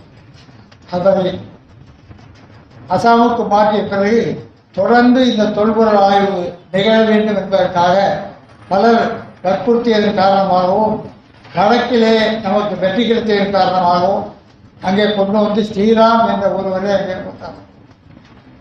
இவர் தோண்டக்கூடாது என்று தோண்டியவரை ஒரு இடத்துக்கு மாற்றிவிட்டு ஸ்ரீராம் என்ற ஒரு தொல்பொருளை கொண்டு வந்து போட்டார். அவர் இவர் தோண்டிய இடத்திலிருந்து தோன்றாமல் மாறாக வேறொரு இடத்திலே தன்னுடைய தொல்பொருள் ஆராய்ச்சியை தொடர்ந்தார். தொல்பொருள் ஆராய்ச்சியிலே சிறந்த தரவுகள் கிடைத்த ஒருவரை வேறு இடத்துக்கு மாற்றிவிட்டு இன்னொருவை போடுகிறார் என்று சொன்னாலே நமக்கு நன்றாக பொருள் விளங்கும். போடுகிறவர் எப்படிப்பட்டவராக இருப்பார், அவரிடமிருந்து என்ன பதிலை இந்த அரசு எதிர்பார்க்கிறது, என்ன எந்த நாட்டு தமிழ்நாட்டு மக்களுடைய அந்த தொன்மை கிடைக்கக்கூடாது என்று எதிர்பார்ப்பதில் அந்த ஸ்ரீராமை போட்டார்கள். அவர் மிகச்சிறிய 15-20 நிலைகளை மட்டும் அவர் தோன்றினார். 2 வருடங்கள் முடிவதற்குள்ளேயே ஒரு அறிக்கையை அவர் சமர்ப்பித்து விட்டார். அந்த அறிக்கையில் என்ன சொல்லிவிட்டார் என்றால், இல்லை இதற்கு மேலும் எந்த தரவும் கிடைக்கவில்லை என்ற ஒரு செய்தியை அவர் சொல்லிவிட்டு தன்னுடைய கதையை முடித்து கொண்டிருந்தார். ஆனால் நம்முடைய பத்திரிகையாளர்களும் நம்முடைய தமிழறிஞர்களும் நம்முடைய நீதி அரசர்களும் அதை விடாமல் தொடர்ந்து அந்த ராமகிருஷ்ணனுடைய அறிக்கையை அரசுக்கு அவர் சமர்ப்பிப்பதற்காக வலிந்து ஒரு அழுத்தம் கொடுத்தார்கள். அதன் அடிப்படையிலே அவர் ஒரு அறிக்கை கொடுக்க வேண்டும் என்றால் அந்த கிடைத்த தரவுகள், அந்த பொருள்கள் எல்லாம் அவருக்கு கிடைக்க வேண்டும். இவருக்கு மாற்றலாகி இருப்பதோ அசாம், அந்த பொருள்கள் இருக்கிற இடமோ மைசூர். எப்படி அவர் அறிக்கை கொடுக்க முடியும்? எப்படியோ பல உந்துதலின் காரணமாகவும் பலர் கொடுத்த அழுத்தத்தின் காரணமாகவும் அவரிடம் அந்த பொருட்கள் சேர்க்கப்பட்டு ஒரு அறிக்கை தயார் செய்து எப்படி ஒரு தொல்பொருள் ஆராய்ச்சியை கிடைக்கின்ற தரவுகள் சோதனை சாலையிலே சோதனை செய்து இத்தனை ஆண்டுகள் முற்பட்டதென்று இதுவரை நிரூபணம் செய்யப்பட்டதோ அதே வகையில் அதே இடத்தில் அதை சோதனை செய்து நிரூபணம் செய்தது மட்டுமல்லாமல் இந்தியாவில் பூனாவில் இருக்கின்ற பல்கலைக்கழகத்திலேயும் அதை கொடுத்து இன்னும் சில பல்கலைக்கழகத்தில் கொடுத்து அவர் செய்த அந்த கிடைத்த தரவுகள் ஏறத்தாழ 3000 ஆண்டுகளுக்கு முற்பட்டதை என்பது சோதனை வாயிலாக நிரூபித்து ஒரு அறிக்கையை அவர் அரசுக்கு சமர்ப்பித்தார். இதைய தமிழனுடைய வரலாறு கலாச்சாரம் வெறும் வெறும் இலக்கியத்துக்கு மட்டும் உட்பட்டதல்ல, இன்றைக்கு சோதனை பூர்வமாக விஞ்ஞானபூர்வமாக சோதிக்கப்பட்டு நமக்கு கிடைத்த பொக்கிஷம். அப்படி அவர் கொடுத்த அந்த அறிக்கையை வெளியிட்டால் இது உலகம் முழுவதும் தெரிந்துவிடும். பொதுவாக தொல்லியல் ஆராய்ச்சியிலே நாம் இந்தியாவிலே மிகவும் பின்தங்கியவராக இருக்கிறோம். நம்மிடம் பல குறிப்புகள் இல்லை. வரலாற்று குறிப்புகள் கூட அசோகர் காலத்திலே புத்தர் காலத்திலே கல்வெட்டுகளிலே இருப்பதை நாம் பார்க்கிறோம். ஆனால் தமிழகத்தில் மட்டும் தமிழ்நாடு மட்டும் இந்தியாவில் இருக்கின்ற கல்வெட்டுகளில் ஏறத்தாழ 65% கல்வெட்டுகள் தமிழர்கள் செய்த கல்வெட்டுகளே தமிழுடைய வரலாறு இருக்கிறது என்பதை நாம் தெரிந்து கொள்ள வேண்டும். ஆங்கிலேயர் கூட அந்த காலத்தில் வரலாற்றை மிருகங்களுடைய தோளிலே செதுக்கித்தான் அவர் வைத்திருந்தார். ஆனால் நம்முடைய அரசர்கள் அதை கல்வெட்டிலே செதுக்கி வைத்திருக்கிறார். புத்தர் காலத்திலும் அவர் செய்துவிட்ட கல்வெட்டிலே அவருடைய கொள்கையை தான் செதுக்கி வைத்ததே தவிர வரலாறு செதுக்கி வைக்கவில்லை என்று வரலாற்று ஆசிரியர்கள் கூறுகிறார்கள். அந்த அடிப்படையிலே நமக்கு வரலாற்றை பற்றிய குறிப்புகள் மிகவும் குறைவு, தொல்பொருள் ஆராய்ச்சியும் மிகவும் குறைவு. 1826ஆம் ஆண்டு ஜான் மார்ஷல் என்ற ஒரு ஆங்கிலேய அறிஞர் தான் இந்த சிந்து சமவெளி நாகரிகத்திலே தோண்டி எடுக்கப்பட்ட அந்த கற்களும் தரவுகளும் உண்மையானவை, சரியானவை, இன்னும் இதை தோண்டி எடுக்க வேண்டும் என்று அவர் முடிவு செய்து நமக்கு மேலும் ஊக்கமும் ஆக்கமும் கொடுத்து அதை இன்னும் வளர செய்தார். இன்னும் இத்தனை ஆண்டுகளுக்கு பிறகு கூட மத்திய அரசு இன்னும் வடநாட்டிலே தான் இந்த கீழடிக்கு முன்பு கூட அவர்கள் தோண்டிய தொல்பொருள் ஆராய்ச்சி இடங்கள் எல்லாம் ஏறத்தாழ 75% வடநாட்டில் இருந்ததை தவிர தென்னாட்டில் அந்த தொல்பொருள் ஆராய்ச்சி நடக்கவில்லை. எல்லாம் வடநாட்டில் நடந்தது. அவர்கள் தேடியதெல்லாம் மகாபாரதத்திலும் ராமாயணத்திலும் இன்னும் புராணங்களிலும் இருந்த கதைகளிலே இருந்து ஆதாரங்கள் கிடைக்கிறதா என்றுதான் தேடினார்களே தவிர உண்மையான ஒரு தோணுதல் இல்லை. ராஜஸ்தானில் கூட கிர் என்ற ஒரு இடத்திலே மட்டும் ஏதோ ஓரளவு சில பொருட்கள் கிடைத்து என்று சொன்னார்கள். அதற்கு முன்பும் இதே தமிழ்நாட்டில் இருந்து பல வெளிநாட்டு அறிஞர்கள் தொல்பொருள் அறிஞர்கள் ஆய்வு செய்திருக்கிறார்கள். முதலில் ஆதிச்சநல்லூர் என்ற இடத்திலே ஒரு தோண்டுதல் தொல்பொருள் ஆராய்ச்சி ஜெர்மனியை சேர்ந்தவர் செய்து அந்த இடத்திலே நெல் மணிகள் கிடைத்திருக்கிறது, தங்கம் கிடைத்திருக்கிறது, நல்ல பவள மணிகள் கிடைத்திருக்கிறது, வெளிநாட்டு நாணயம் கிடைத்திருக்கிறதே தவிர அது வெளி உலகத்துக்கு தெரியப்படுத்தவே இல்லை. அந்த ஜெர்மன் ஆய்வாளர் என்ன செய்தார் என்றால் தான் தோண்டியதை எடுத்துக்கொண்டு போய் ஜெர்மன் மியூசியத்தில் அவர் வைத்து விட்டார். இன்றைக்கு அந்த ஜெர்மன் மியூசியத்தில் இருக்கிறது தவிர அது இந்தியாவுக்கு வரவில்லை, தமிழகத்துக்கு வரையவில்லை, தமிழர்களுக்கு அது தெரியவில்லை. எனவே இந்த ஆராய்ச்சிக்கு இவர் கண்டெடுத்து சோதனை செய்து தரவுகளை சரி என்று சரிபார்த்து ஒரு அறிக்கையை அவர் சமர்ப்பித்து விட்டார். ஆனால் அமைப்பை சமர்ப்பித்த பிறகு மத்திய அரசு அதை வெளியிடவில்லை. அதை வெளியிடுவதற்காக மீண்டும் ஒரு வழக்கு தொடரப்பட்டது. ஒரு வழக்கல்ல, பல வழக்குகள் தொடரப்பட்டது. அதை போல உங்களுக்கு தெரியும், அடிக்கடி நம்முடைய ஊடகத்திலே தோன்றுகின்ற ஒரு சிபிஎம்ஐ சார்ந்த வெங்கடேசன் என்பவர் பாராளுமன்றத்திலே பேசுகிறார் அல்லது யூடியூபிலே பேசுகிறார். ஊடகங்கள்லாம் ஒரு பேட்டி கொடுத்து கொண்டிருக்கிறார். அதே போல நம்முடைய எம்பிக்கள் சாலிமுத்து போன்றவர்கள் சொல்லலாம் கூட இதை பேசிக் கொண்டிருக்கிறார். இப்படி அந்த அறிக்கையை கொடுக்காமல் அதை நிறுத்தி வைத்தது மத்திய அரசு. இப்படி பல அழுத்தங்கள் கொடுத்ததற்கு பிறகு எப்படியாவது இதை வெளிப்படுத்த வேண்டும் என்று நீதிமன்றம் சொல்லிவிட்டது. இந்த தேதிக்குள் நீங்கள் இந்த அறிக்கையை வெளிப்படுத்த வேண்டும் என்று நீதிமன்றம் சொல்லிவிட்டது. அதை போல நம்முடைய பாராளுமன்ற உறுப்பினர்களெல்லாம் நிலைக்குழு ஒன்று இருக்கிறது. அந்த நிலக்குழுவுக்கு இந்த கோரிக்கையை வைத்துவிட்டார்.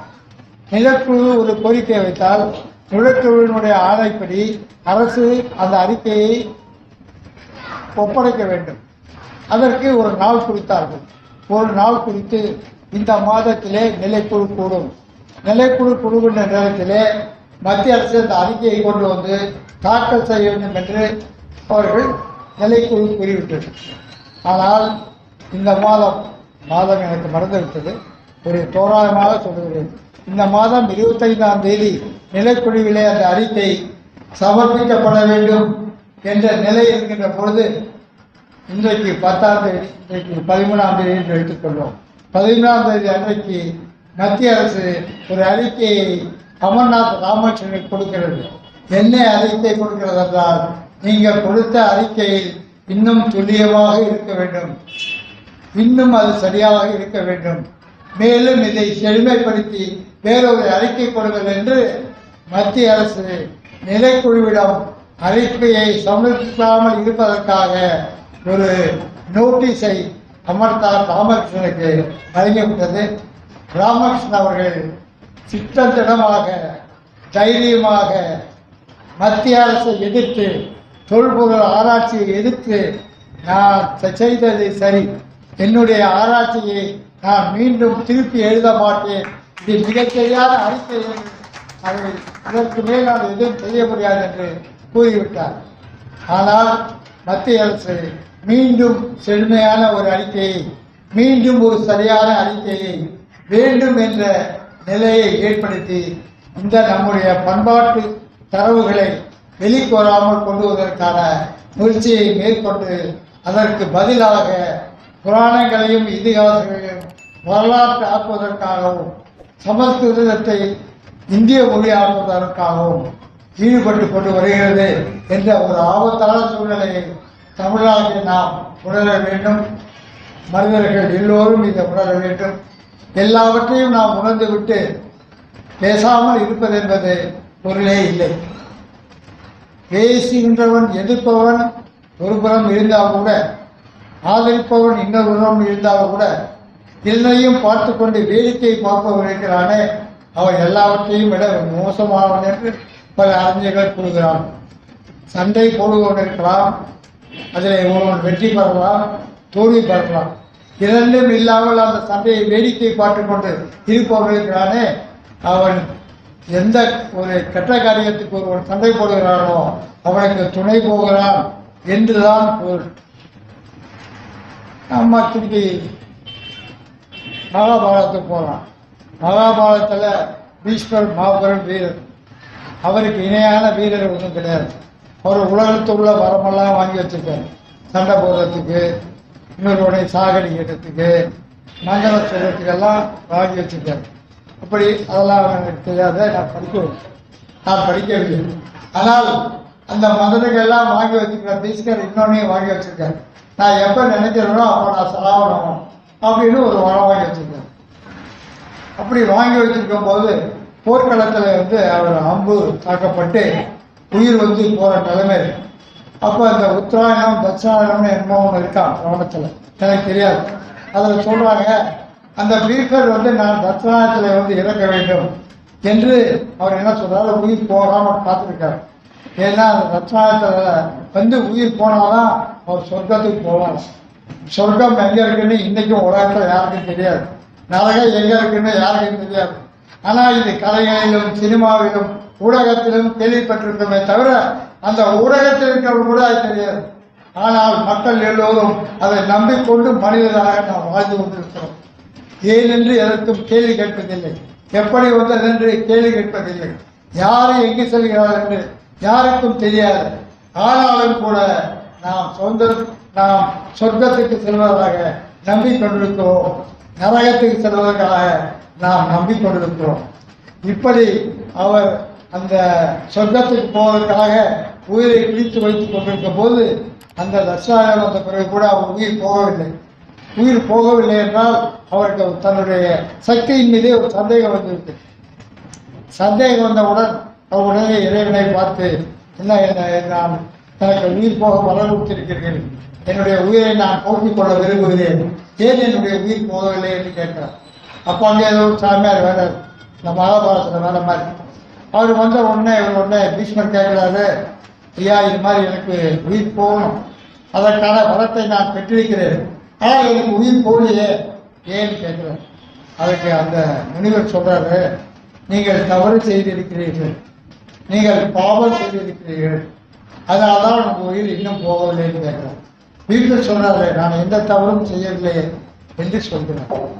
அப்ப அந்த முனிவர் சொல்கிறார், திரௌபதியை துயில் விழுந்தார்கள் இல்லையா, துயில் உரியும் போது நீ அந்த இடத்துல உட்கார்ந்திருந்தாங்க இல்லையா, நீ போய் அதை தடுக்க வேண்டாம், உன் கண் பார்த்து கொண்டிருந்தது அல்லவா, ஒரு வார்த்தையால் எழுந்துங்கள், நிறுத்து என்று நீ சொன்னாயா, எனவே வேடிக்கை பார்த்தாயே, நீ துயில் இருந்தவரை விட ஒரு மிகப்பெரிய குற்றவாளி என்று வேடிக்கை பார்த்தவரை தவறு என்பதை சுட்டி காட்டிய வகையிலே அந்த மகாபாரதம் போல சொல்கிறது. அப்படி நாம் வாளாக இருந்து வேடிக்கை பார்க்கும் மனிதர்களாக இருக்கக்கூடாது, விளையாட்டு மனிதர்களாக நாம் இருக்க வேண்டும் என்பதை உங்கள் அத்தனை பேருக்கும் நான் இந்த நேரத்திலே தெரிவித்துக் கொள்கிறேன்.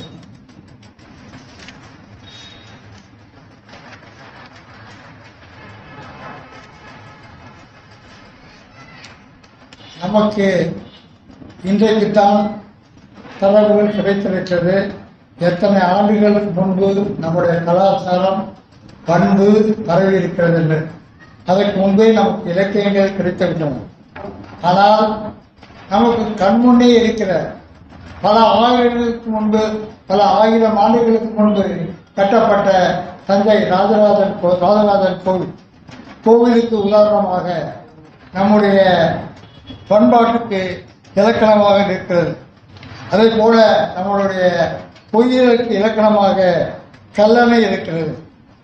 நம்முடைய ஓவியத்திற்கு இணையாக திருவிடைமருதூர், தாராசுரம் ஓவியங்கள் இருக்கிறது. அதே போல கடந்த வணிகத்திற்கு மிளகு ஏற்றுமதி செய்வதற்கும், தேனி ஏற்றுமதி செய்வதற்கும், சங்குகள் ஏற்றுமதி செய்வதற்கும், கடல்களில் வியாபாரம் செய்வதற்குமான ஆதாரம் நமக்கு இருக்கிறது. அதே போல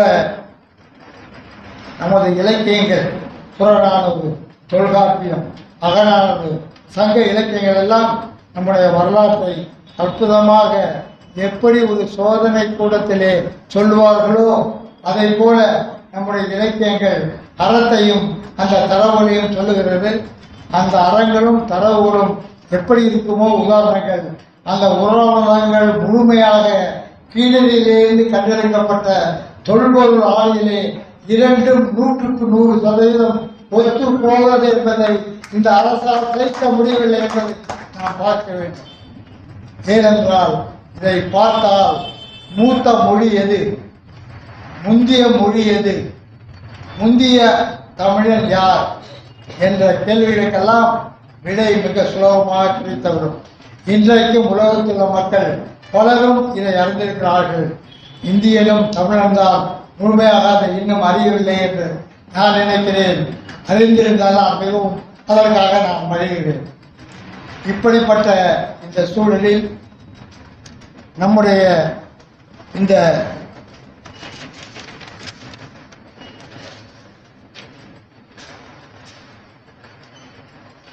நிலையிலே மிக பின்னோக்கி நம்முடைய பண்பாடும் கலாச்சாரமும் இருக்கின்ற நேரத்தில் நமக்கு அண்மை காலத்தில் இருக்கக்கூடிய பலரை நாம் உதாரணமாக பார்த்தாலும் கூட தன்னுடைய வாழ்வை காட்டிலும், தான் மகிழ்வாக இருப்பதை காட்டிலும், தன்னை சார்ந்த மக்கள், தமிழகத்தில் இருக்கக்கூடிய மக்கள் நன்றாக கல்வி கற்க வேண்டும், நன்றாக வளர வேண்டும் என்று நம் முன்னோர்கள் பலர் அண்ணாமலை பல்கலைக்கழகம், அழகப்ப செட்டியார் பல்கலைக்கழகம், தியாகராஜர் கல்லூரி போன்ற பல கல்லூரிகளை இந்த சமூகம் கற்க வேண்டும், நம்முடைய மாணவர்கள் கற்று முன்னேற வேண்டும் என்று அவர்கள் செய்து வைத்திருந்தார். ஆனால் இன்றைக்கு அதை போல செய்து வைப்பதற்கு நம்முடைய காலத்திலே யாராவது இருக்கிறார்கள் என்றால் ஏதோ ஒரு சிலர் இருக்கலாம். ஆனால் அதை போன்ற மிகப்பெரிய காரியங்களை செய்யக்கூடியவர்கள் இன்றைக்கு இருக்கிறார்களா என்று பார்த்தால் நிச்சயமாக இல்லை என்பதைத்தான் நாம் பார்க்கிறோம்.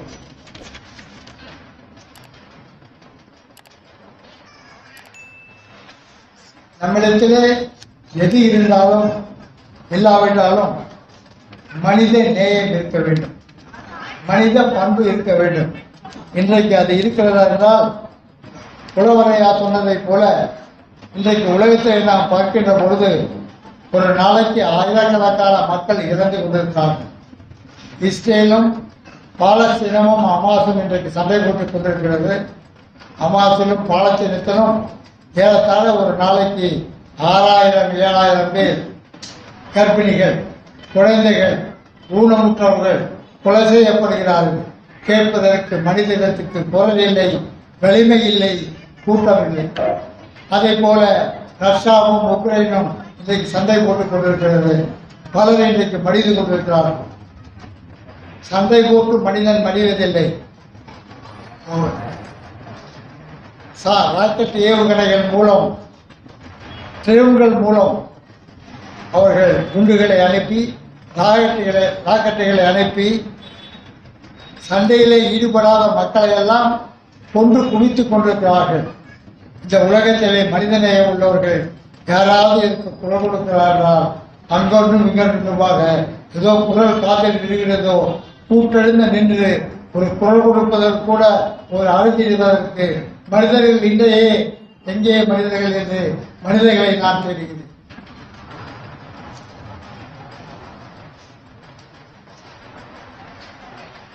இப்பொழுது போர் நடப்பது என்பது நமக்கு ஒரு விளையாட்டு போல தோன்றுகிறது. இன்றைக்கு சொல்லுகிறார்கள், அதாவது அணுகுண்டு எல்லா நாட்டிலையும் இருக்கு. உண்மை இருக்கு. அணுகுண்டு ஏறத்தாழ அமெரிக்காவில் ஏறத்தாழ 5000 அணுகுண்டு, 5500 நியூக்ளியர் வெப்பன்ஸ் அவன் வச்சிருக்கான். ரஷ்யா எவ்வளோ வச்சிருக்கான்னா 5800 வச்சிருக்கான். அதே மாதிரி ஐரோப்பிய நாடுகள் எல்லாம் 2000-3000 நியூக்ளியர் வெப்பன்ஸ் அவன் கையில் வச்சிருக்கான். ஈரான் அணுகுண்டு நியூக்ளியர் வெப்பன் தயாரிக்கக்கூடாதுன்னு யார் சண்டை போறான்? இஸ்ரேல்கார ஈரான் மேலே சண்டை போறான். இஸ்ரேல் எத்தனை நியூக்ளியர் வெப்பன் வச்சிருக்காங்கன்னா 140 அணுகுண்டு அவன் வச்சிருக்கான். ஆனால் ஈரான் அணுகுண்டு தயாரிக்க போறான். அப்படி தயாரித்தான்னா மக்களுக்கு ஆபத்து வந்துடும் சொல்லி அவன் ஈரான் மேல சண்டை போடுறான். அமெரிக்கா அவனுக்கு துணை அளிக்கிறான். அதே போல இந்தியாவிலும் ஏறத்தாழ 140 அணுகுண்டுகள் இருக்கிறது. பாகிஸ்தானிலும் ஏறத்தாழ 140 அணுகுண்டுகள் இருக்கிறது. அணுகுண்டு வச்சிருக்கான். போட்டா ஆயிரக்கணக்கான பேரை, நூற்றுக்கணக்கான பேரை சாகரிக்கலாம். ஆனால் யாராலும் அதை பயன்படுத்த முடியவில்லை. இதுதான் கடவுளின் ஆணை. ஏன்னா அது போட்டா யார் அடிவான், யார் சாவான், நாமே சாவோமா, எதிரி சாவோமா என்று தெரியாது. முதலாம் உலகப் போர் நடந்த பொழுது, 2ஆம் உலகப் போர் நடந்த போது லட்சக்கணக்கான மக்கள் இறந்து போனார்கள், காயப்பட்டார்கள், உடைமைகளை இழந்தார்கள், பொருளாதார வீழ்ச்சி அடைந்தது, மக்கள் வறுமையில் மாண்டார்கள். அப்போ என்ன பண்ணா, எல்லா நாட்டுக்காரனும் ஒன்றா சேர்ந்து, அமெரிக்காவும் தலைமை தாங்கி, ஐரோப்பிய நாடுகள்லாம் ஒன்றா சேர்ந்து, இனிமேல் நம்ம சண்டை போட்டுக்க வேணாம், யார் தோற்றாலும் ஜெயித்தாலும் சாவது மக்கள் தான். அதில் ஜெயிச்சு பெற்ற மக்களும் சாவறான், தோற்ற மக்களும் சாவறான். அதனால் நம்ம சண்டை போட்டுக்க வேணாம் என்று ஒரு ஐநா சபையை தோற்றுவித்தார்கள்.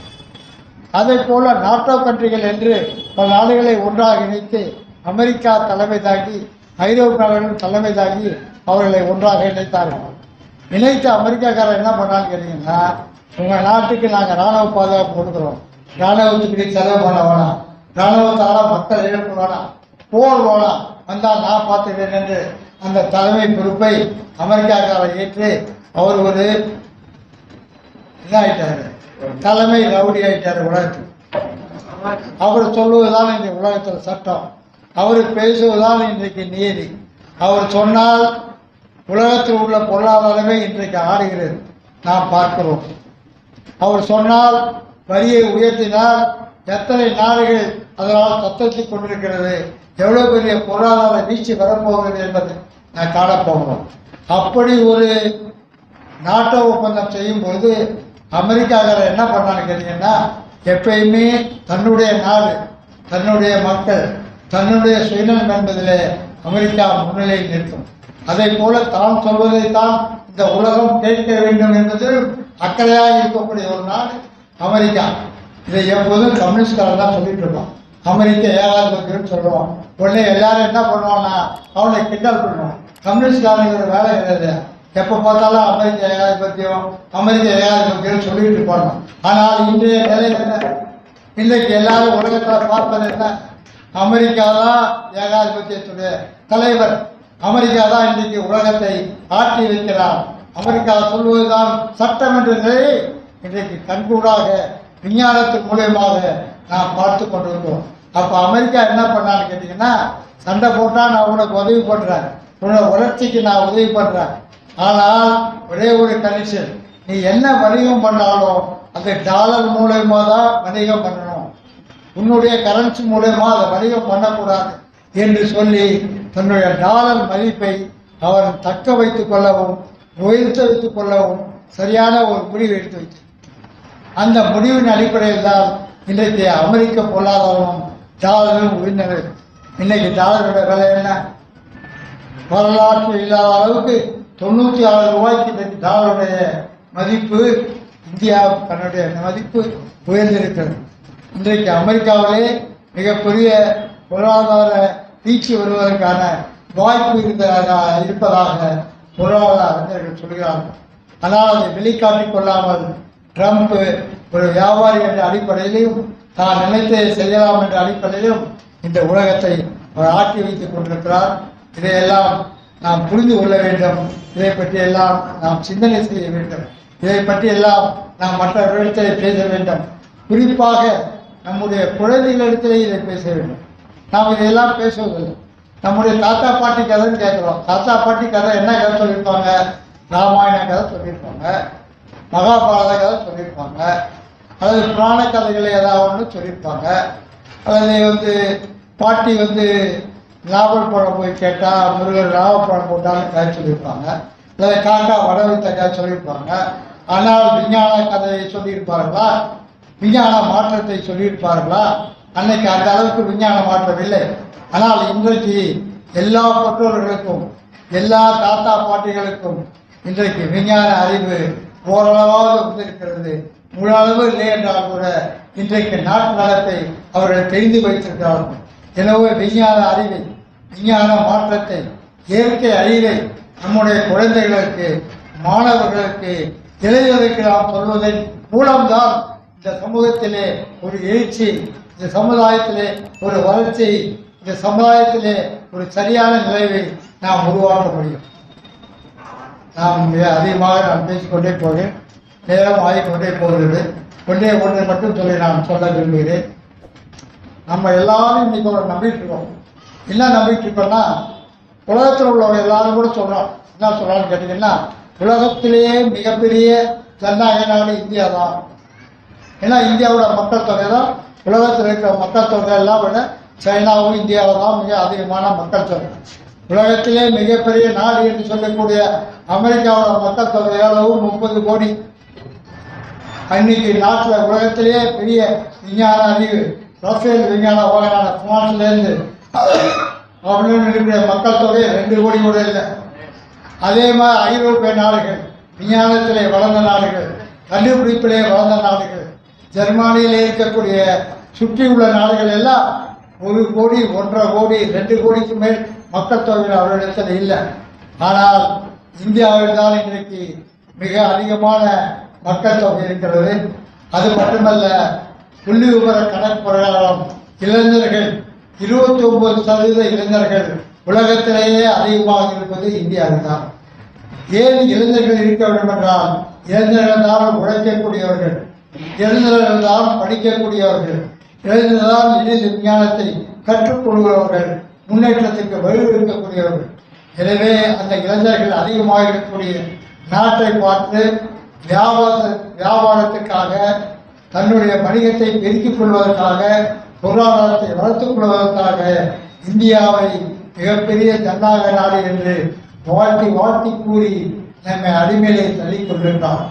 உண்மையிலே நம்முடைய நாட்டில் ஜனநாயகம் என்ன நடக்கிறது என்றால், நான் நினைக்கிறேன் இந்த 5 ஆண்டு ஒருவரை கையிலே ஒரு முத்திரையிட்டு அதை வாட்ஸ்அப்பில் காமித்து நான் ஓட்டு போட்டு விட்டேன் என்று காட்டுகிற ஜனநாயகம் இருக்கிறதே தவிர, ஜனநாயகத்தால் தேர்ந்தெடுக்கப்பட்ட சட்டமன்ற உறுப்பினரோ, மந்திரியோ, முதல் மந்திரியோ, முதலமைச்சரோ, பிரதம மந்திரியோ அவர்கள் ஜனநாயகத்தின் அடிப்படையிலே மக்கள் விரும்பிய, மக்களால் ஆளப்படுகின்ற ஒரு ஆட்சி நடக்கிறதா என்றால், என்னை பொறுத்தவரையில் நான் தவறாக சொல்லியிருந்தால் கூட நீங்கள் விளையாதீர்கள்.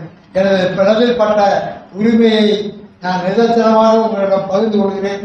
ஏனால் ஒரு நூலகத்தில் அறிவார்ந்த இடத்திலே அமர்ந்திருக்கிற உங்களிடத்திலே ஒரு உண்மையை சொல்ல வேண்டும் என்பதற்காக நான் சொல்லுகிறேன். ஜனநாயகம் நிச்சயமாக நம் நாட்டிலே இல்லை. இப்போ நம் நாட்டிலே ஜனநாயகம் என்ற போர்வையிலே சர்வாதிகாரம் தான் நடந்து கொண்டிருக்கிறது. இன்றைக்கு பத்திரிகையாளருக்கு நம்முடைய பிரதம மந்திரி ஒரு பேட்டி கொடுக்கிறாரா?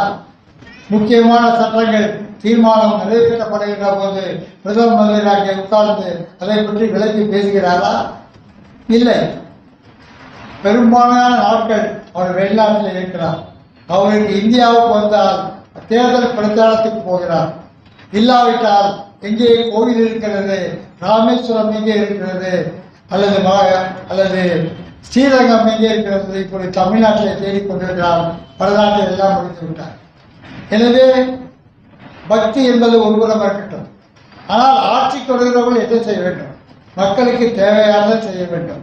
மக்கள் முன்னேற்றத்துக்கு எது தேவையோ அதை செய்ய வேண்டும்.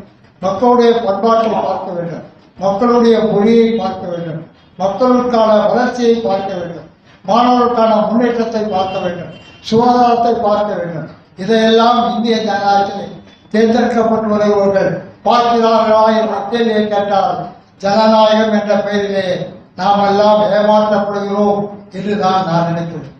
நம்மால் ஒரு எம்எல்ஏயை பார்த்து அல்லது ஒரு மந்திரியை பார்த்து உங்களுடைய நேர்மையான குறைகளை நேரடியாக கூப்பிட்டு அவரிடம் சொல்ல முடியுமா? அல்லது அவரிடம் ஒரு விண்ணப்பத்தை கொண்டு போய் நேரடியாக கொடுக்க முடியுமா? அல்லது அவரிடம் உங்களால் விவாதிக்க முடியுமா? அரசியல் தலைவர்கள் போகலாம், மந்திரிகள் போகலாம், சட்டமன்ற உறுப்பினர்கள் போகலாம்.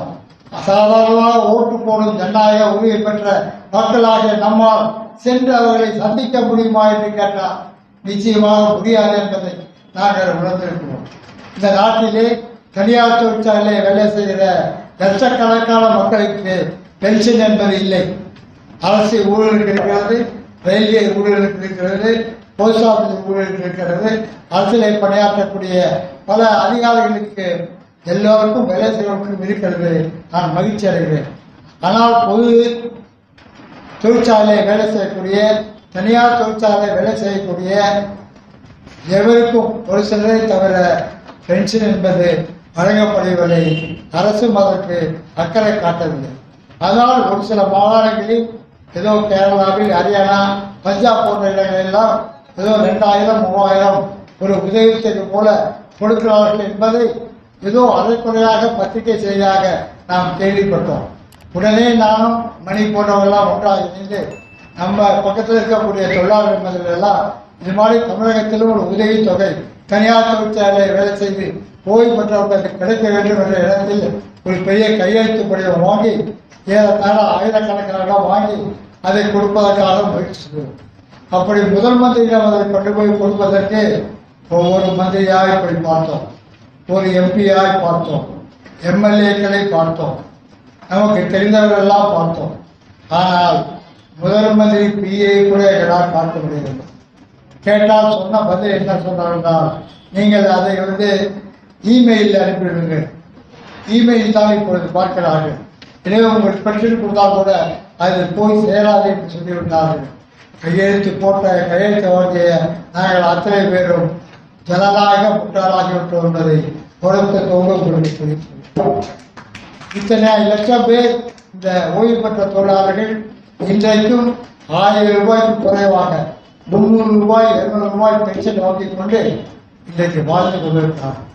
இன்றைக்கு ஓய்வு பெற்றிருக்கிற தொழிலாளர்கள் எல்லாம் 70 வயது 80 வயது பெற்றவர்களெல்லாம் ஒரு சிலரை தவிர அவர்கள் குடும்பத்தால் புறக்கணிக்கப்பட்டு நோயால் வாட்டமுற்று வறுமை இல்லாமல் உண்பதற்கு கூட உணவு இல்லாமல் கோவிலில் போடுகிற அந்த சாப்பாட்டை சாப்பிட்டு விட்டு ஏடிஎம்மிலேயும் கோயிலையும் போய் வாட்ச்மேனாக வேலை செஞ்சிருக்கிற கொடுமையை நான் கண் கூட பார்த்து கொண்டிருக்கிறேன்.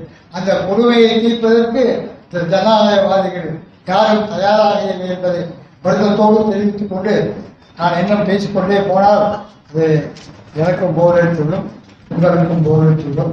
எனவே இதோடு நாமெல்லாம் மனிதர்களாக மட்டும் விருது பெறுவதில்லை, மனித நேயர்களாக நம் உடலுக்கு அன்பு காட்டுவதாக எல்லோரையும் நம்முடைய சகோதரர்களாக பாவித்து அன்பையும் நமது பரிவையும் அவர்கள் காட்ட வேண்டும். முடியாதவர்கள் யாராக இருந்தாலும் சரி, ஊனமுற்றவர்களாக இருந்தாலும் சரி, ஏழைகளாக இருந்தாலும் சரி, நம்மால் என்ன செய்து கொடுக்க முடியுமோ, என்ன வழிகாட்ட முடியுமோ, எந்த வழியில் நீங்கள் போலீஸ் போங்கள் என்று சொன்னால் அதுவே அவருக்கு நாம் செய்யக்கூடிய விரைவு.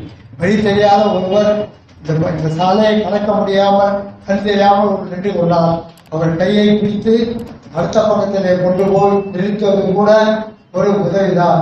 அது கூட ஒரு மனித பண்பு தான். அதுவும் மனித இடம்தான். அதற்கு பணம் தேவையில்லை, காசு தேவையில்லை, இன்னொருத்தர் உதவி தேவையில்லை. எனவே நாமெல்லாம் அன்பை வளர்ப்போம், மனித நேயத்தோடு வாழ்வோம் என்று வாய்ப்புக்கு நன்றி கூறி நிறைவு செய்கிறேன். நன்றி. இப்பொழுது சிறப்பு விருந்தினருக்கு நினைவு பரிசு வழங்கும் நேரம்.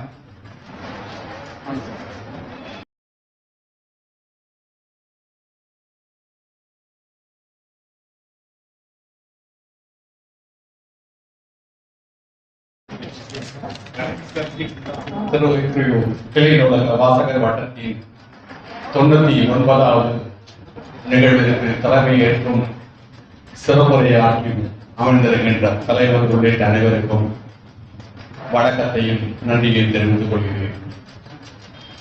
ஒரு நீண்ட இடைவெளிக்கு பிறகு உடல்நலம் தேடி இந்த அவையை சிறப்புற செய்திருக்கும் ஐயா ஜேவிஆர் அவர்களுக்கு அவையின் சார்பாக நன்றியை தெரிவித்துக் கொள்கிறோம். இந்த நூலக கோயிலில் கற்றலில் கேட்டல் நன்று என்ற செய்தியோடு ஐயா புலவர் வீரமணி ஐயா அவர்கள் நிகழ்ச்சியை துவங்கி விட்டார்கள். கற்றலில் கேட்டல் எவ்வளவு நன்று என்பதை இந்த அகழையில் தள்ளப்பட்டு வெற்றி பெற்ற வீரராக பல்வேறு செய்திகளை நமக்கு வழங்கியிருக்கின்ற ஐயா என்டிஆர் அவர்களுக்கு நன்றி வாழ்த்து கொடுக்கிறார். ஆரம்பத்தில் அவங்க பேசும்பொழுது பார்த்தீங்கன்னாக்க நிறைய அகழாய்வு பற்றியும் தொல்லியல் பற்றியும் கீழடி பற்றியும் நிறைய செய்திகளை சொல்லிட்டே போனாங்க. எனக்கு உள்ளுக்குள்ள வருது, ஐயா தலைப்போட்டு எங்கேயோ வெளியில போறாங்களோ அப்படிங்கிற மாதிரி எனக்கு ஒரு அச்சம் வந்துட்டே இருந்தது.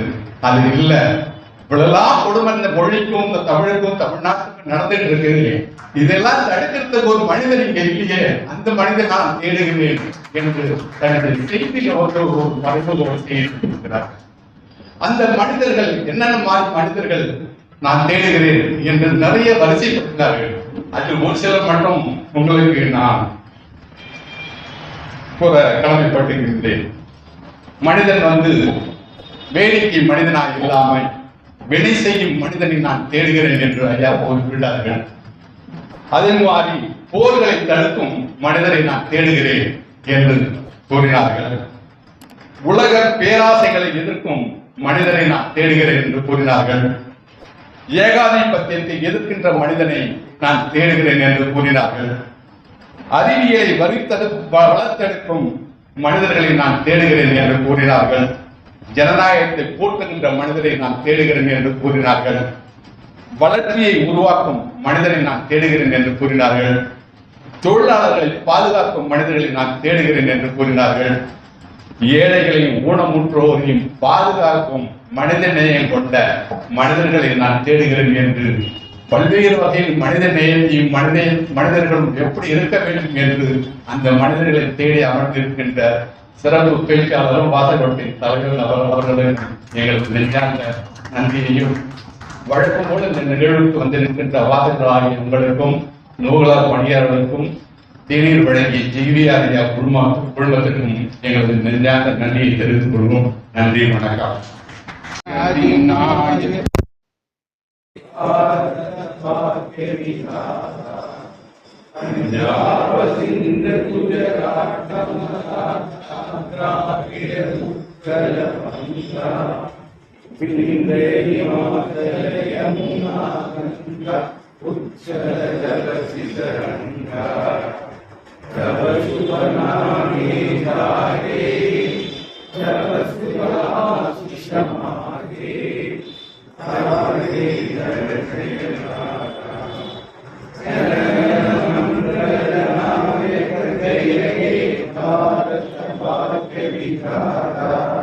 Jai